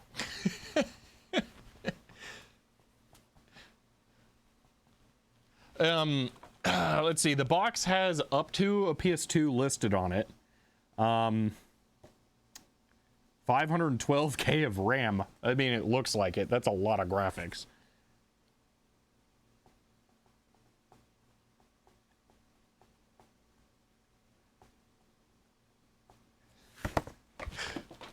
That is cool, though. Can I go to the menu? Alt doesn't work. Did I kind of make it, like, not interactable? Because now it's 2 AIs fighting each other?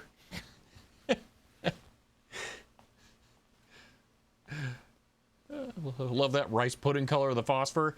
Yeah, that's because the blue is a little weaker than the yellow. PS2 has no games? Kind of. For a moment, I thought you meant PlayStation 2. Oh, no, this is an IBM PS2. That is the computer. That's why it's a PS2 port for the keyboard. It was standardized with these systems.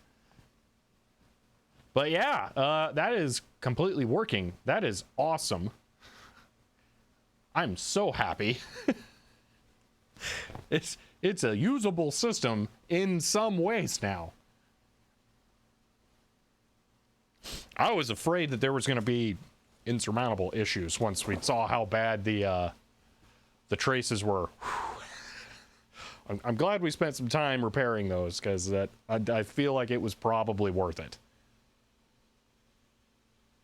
I mean, can't argue with these results, at least. Monopoly is literally unplayable. I mean, this one is right now. Yesterday I thought you were going to recap a PS2. Oh!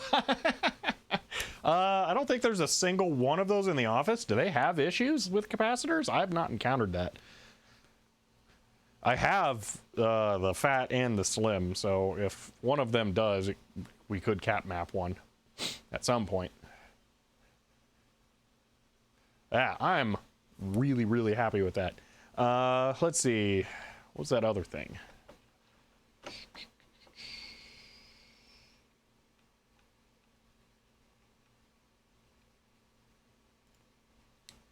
See, how many PS2s? This is it. This is the only one, and I don't plan on getting any more. It's always the laser in the PS2. Yeah, yeah. Readme.htm. That is weird.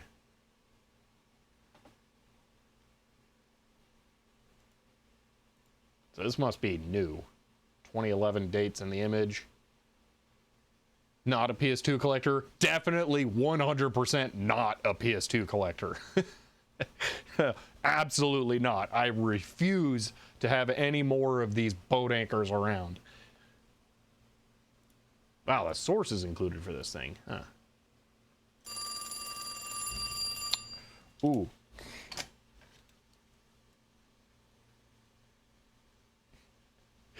All right.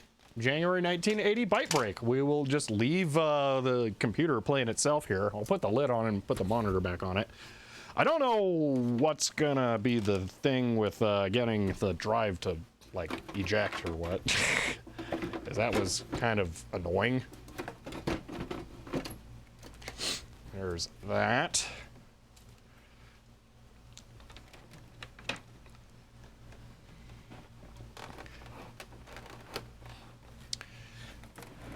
And that.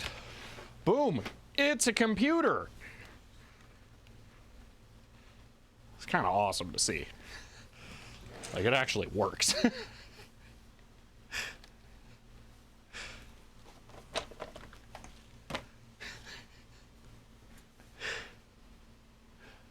You have 6 of them? Oh, man. That's too many. That's about 6 too many.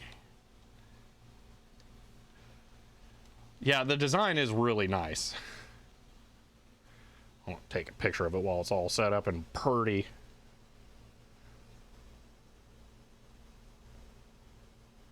That is the first CapsWiki repair, by the way. The first thing listed on CapsWiki that we can now confirm that the parts are good.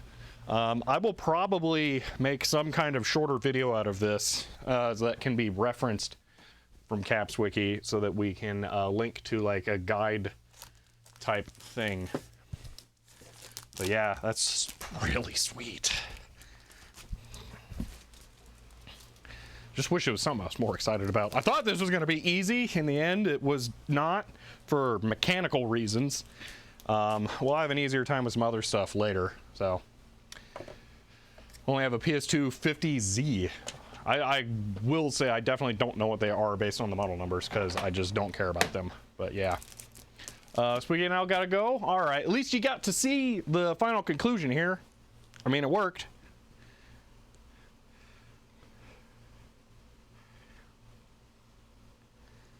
Let's see. Just one moment. I'm posting to Twitter that it works. Since I actually remember to post when I went live. There we go. Okay, so, and what do you do with those 6? Yeah, wish they were regular PCs with like normal hardware, I presume.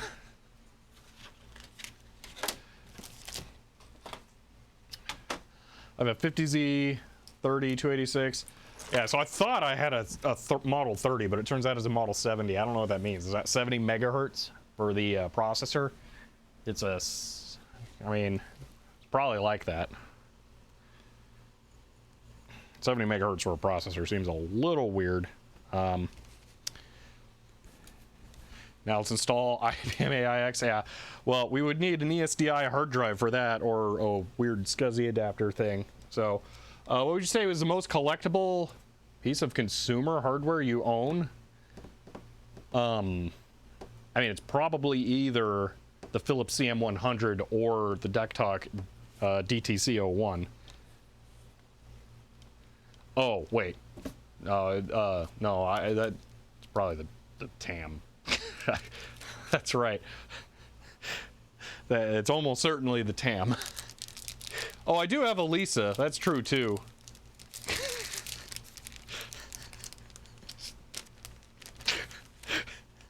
I don't know. There's too many. My collection is, yeah. Well, that's not consumer, so Data General is not consumer. How to find a PCRT. The RT is cool. It is like a whole, it's like the the PCRT is the PS2 of the PS2. Like the PS2 is weird from like normal PCs. The RT is like a whole other level of super weird. Yeah. You've probably seen that I've used an RT on my YouTube channel, so I am familiar with them. I do not own one. I don't plan on owning one. I wouldn't turn it down, but it wouldn't be a goal either. So, speaking of Data General recap, PCRT, it is, I don't even remember what it stands for, like RISC technology, I want to say. It's super weird. It is very, very weird. Completely like its own thing, like nothing else is the same. Anyway, just January 1980. All right. 5-minute timer. All righty. So. All right, 5 minutes. Starting now. That took you a long time to reply. All right, so this is Byte from January 1980. And let's see what we got in here. So, oh man, dude. Look at these desks and the floppy drives built in. Computers now suck. Like, you don't get an ad with your computer sitting in a field looking gorgeous like that now. Wow, that is ridiculous. Speaking of IMSI, hey, look, Kremenko stuff. Actually, is this...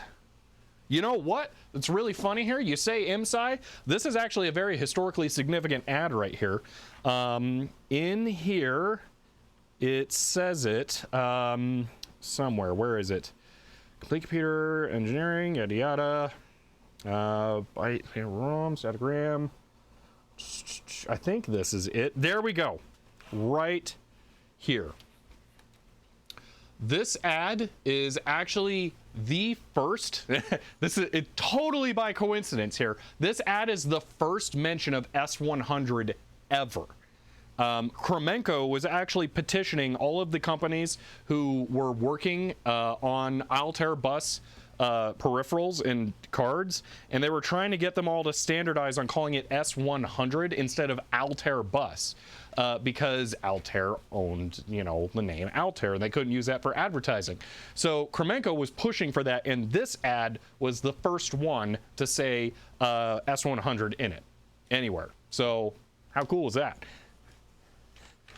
So let's see what else we got here. Holy moly, look at that monster.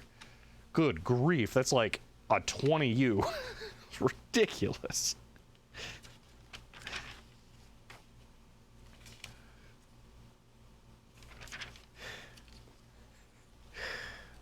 What is that? Is that an Apple One? What would be, it's in a wood box. Like, I mean, that's a sandwich, of course, and that's a glass of milk. I very much approve of having glasses of milk with sandwiches. That's a good combination. That television, man, that's a thing, too. But what is that computer? It's got to be an Apple One. Like, what else would it be? But their advertisement is for the box of 8-inch floppies back. No, those are 5 1/4. That's what their ad's for. Oh, look at that clock too. That's a clock there. Anyway, homebrew, yeah.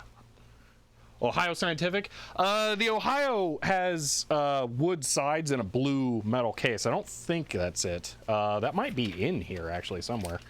It's definitely that era. Oh man, actually. What?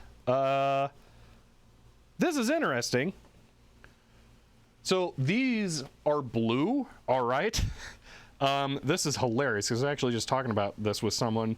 I saw a different S100 card the other day, and it is, who did it come from? SSM. Okay, yeah, it's SSM. This stands for Solid State Music. That's what this is. These are super weird. Those boards are not like blue silkscreen. They're solder mask. The FR4 on those is blue. The fiberglass is blue. Like there was an eBay listing for one of these that came up. This is how I know it's called SSM as well, because I was looking at this thing. It's Solid State Music there. But yeah, the PCBs, the raw fiberglass is actually blue in here. These are the only colored circuit boards in the fiberglass I have ever seen.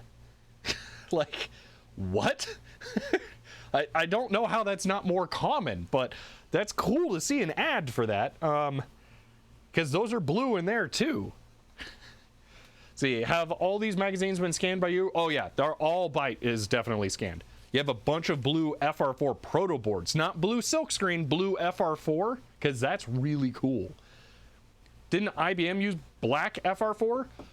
I believe if you're talking about like the PC, I don't think it was black. I think they just had a really dark solder mask, because that's how you usually get color onto a circuit board. Oh, there's an Ohio. That's not the scientific, the small one though. Man, I'm kind of enjoying this. Like, we got like 4 pages into this thing. This is a good issue. Or a scanner? Yeah, I'm just gonna flip through here a little bit. Then we'll end this. More S100.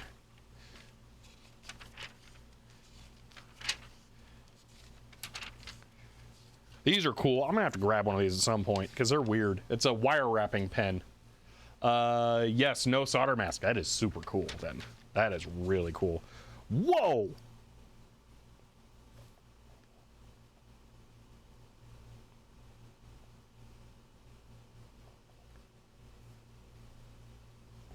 I didn't know I wanted a vintage copy of WordStar, but look at that. Come on, camera. That is incredible. Dude. That is so 70s.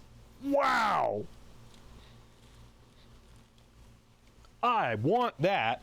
What's funny is I think I have a copy of that around here, pretty close. The actual software, not that release.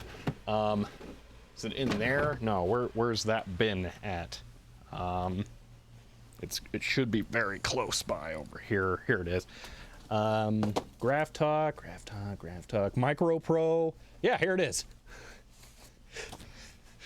Micro Pro WordStar.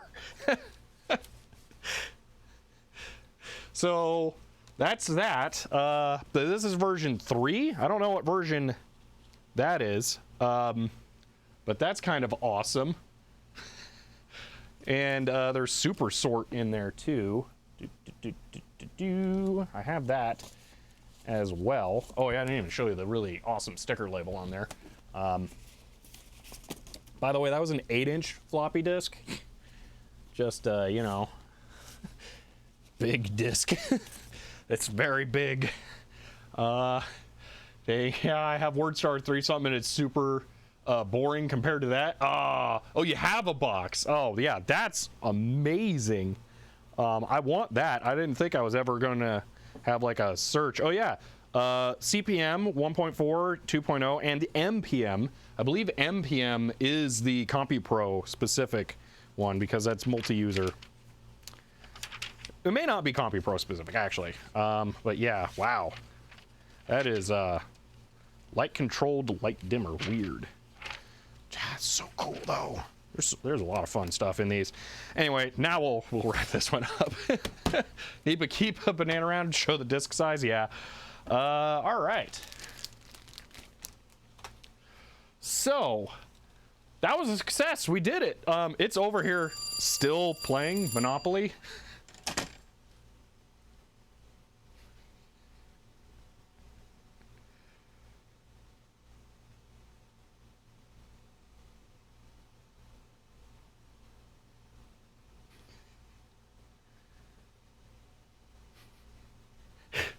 This does not say end of line, so it's funny you put that in there. I just haven't gotten around to that. Felix is asking about making custom reward stuff for users. I don't know. A lot of Twitch streamers at this point, they like hire someone. There was someone holding up a computer doing like a Adam and Eve type pose thing. It really wasn't that impressive. Yeah, I don't know. I may do more custom stuff. Subscribers get access to 4 whole custom emotes. But the thing is I don't really do like meme jokes. So like we're not gonna have like a bunch of stuff like that. Like I could definitely see if we were a more meme jokey channel, have like a Refa capacitor type thing as an emote.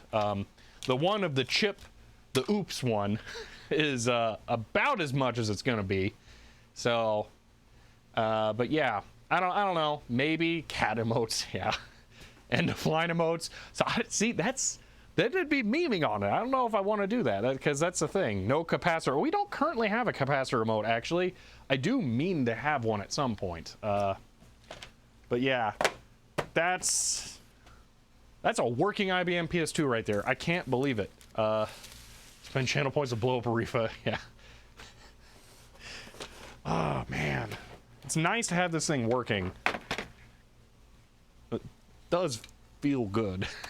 Like I may not care all that much about it, but it's nice to bring a computer back.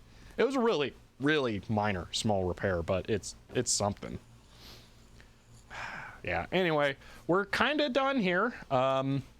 We have accomplished a goal. We're at the 4-hour mark here, so yeah, kind of time to wrap this up. Is a thimble or race car winning? That would require knowing how to tell. Okay, player 2, thimble, currently has $1,100. I'm gonna wait for it to show player 1. Let's see. Okay, they're bidding on a property. Man, that's a thing you don't really see happen in real Monopoly.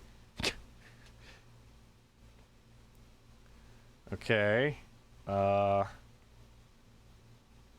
right. Player 2 now has 1,000. Now they have 1,100 again. Okay. They have just shy of 1,200. Show me player 1. Okay, player 1. Oh man, Thimble's kicking Car's butt. Jeez, they only have $300. Wow. Oh, they might be about to lose actually. Yeah, they're having to give up properties just to make it.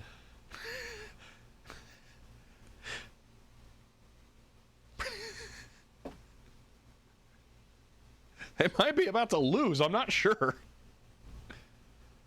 You need to raise a further $4. Wow.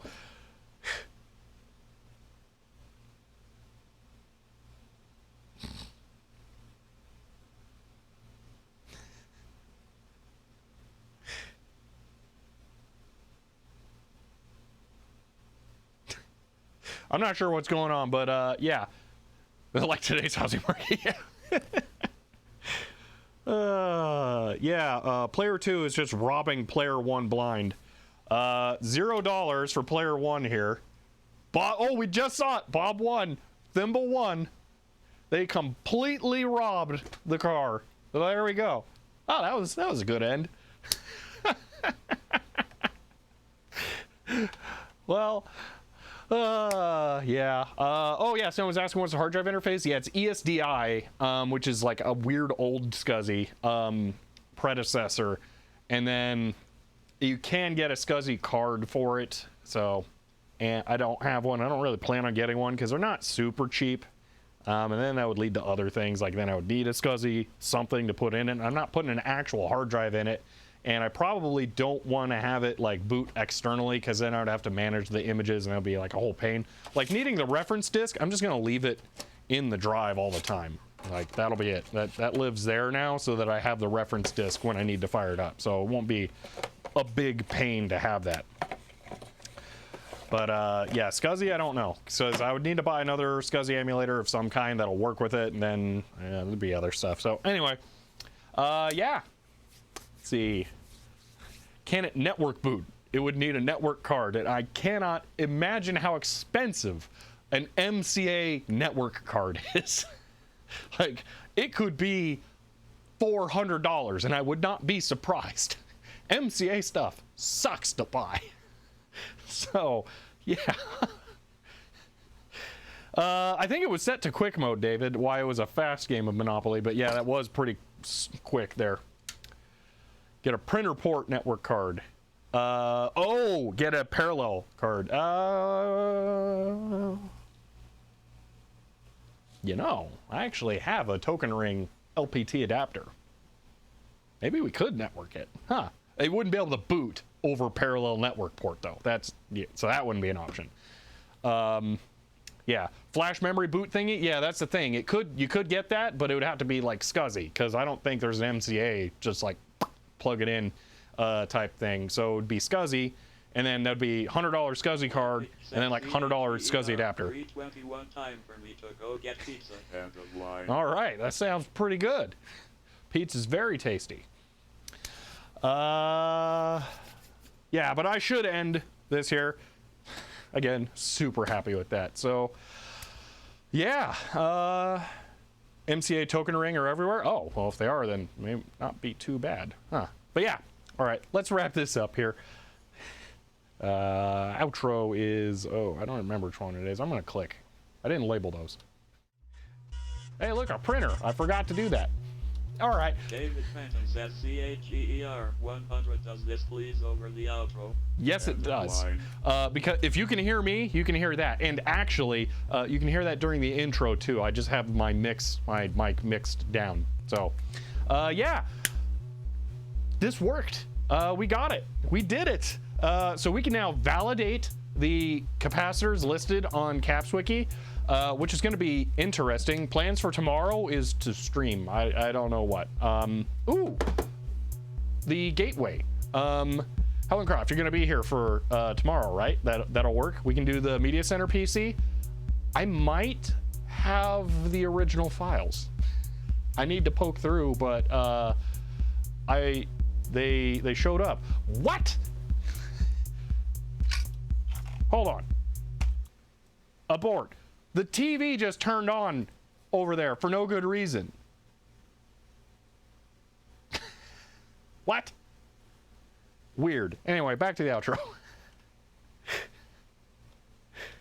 I'm gonna have to unplug that sucker. All right, gateway. We can do that. We might have everything.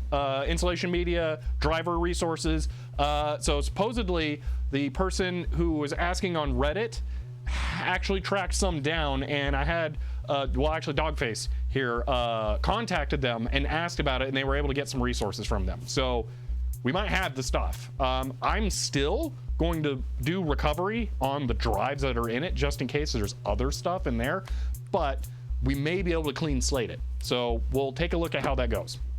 But that is it for now. Today was a complete success other than having a couple of issues. 100 abort. Abort. Abort. End of line. That sounds pretty good through there. Yeah, a couple of issues, but we were able to solve them. Not a big deal. So yeah, I hope you guys enjoyed this stream, and if you did, you might want to follow me on Twitch where you can see these happen live. If you don't get that opportunity, you can subscribe on the second channel where I upload these. If you want to help support my endeavors here, specific to CapsWiki, you can actually buy a pretty cool sticker sheet of, I guess I don't have one to hand here, but it's got some like nice labels to tell you when you recap something. Now I get to put one on there. I wish I'd remembered that while we were live. Oh well, it's too late now. But yeah, you can do that or find me on Patreon or sub on Twitch. But that is it for now, and I will see you next time.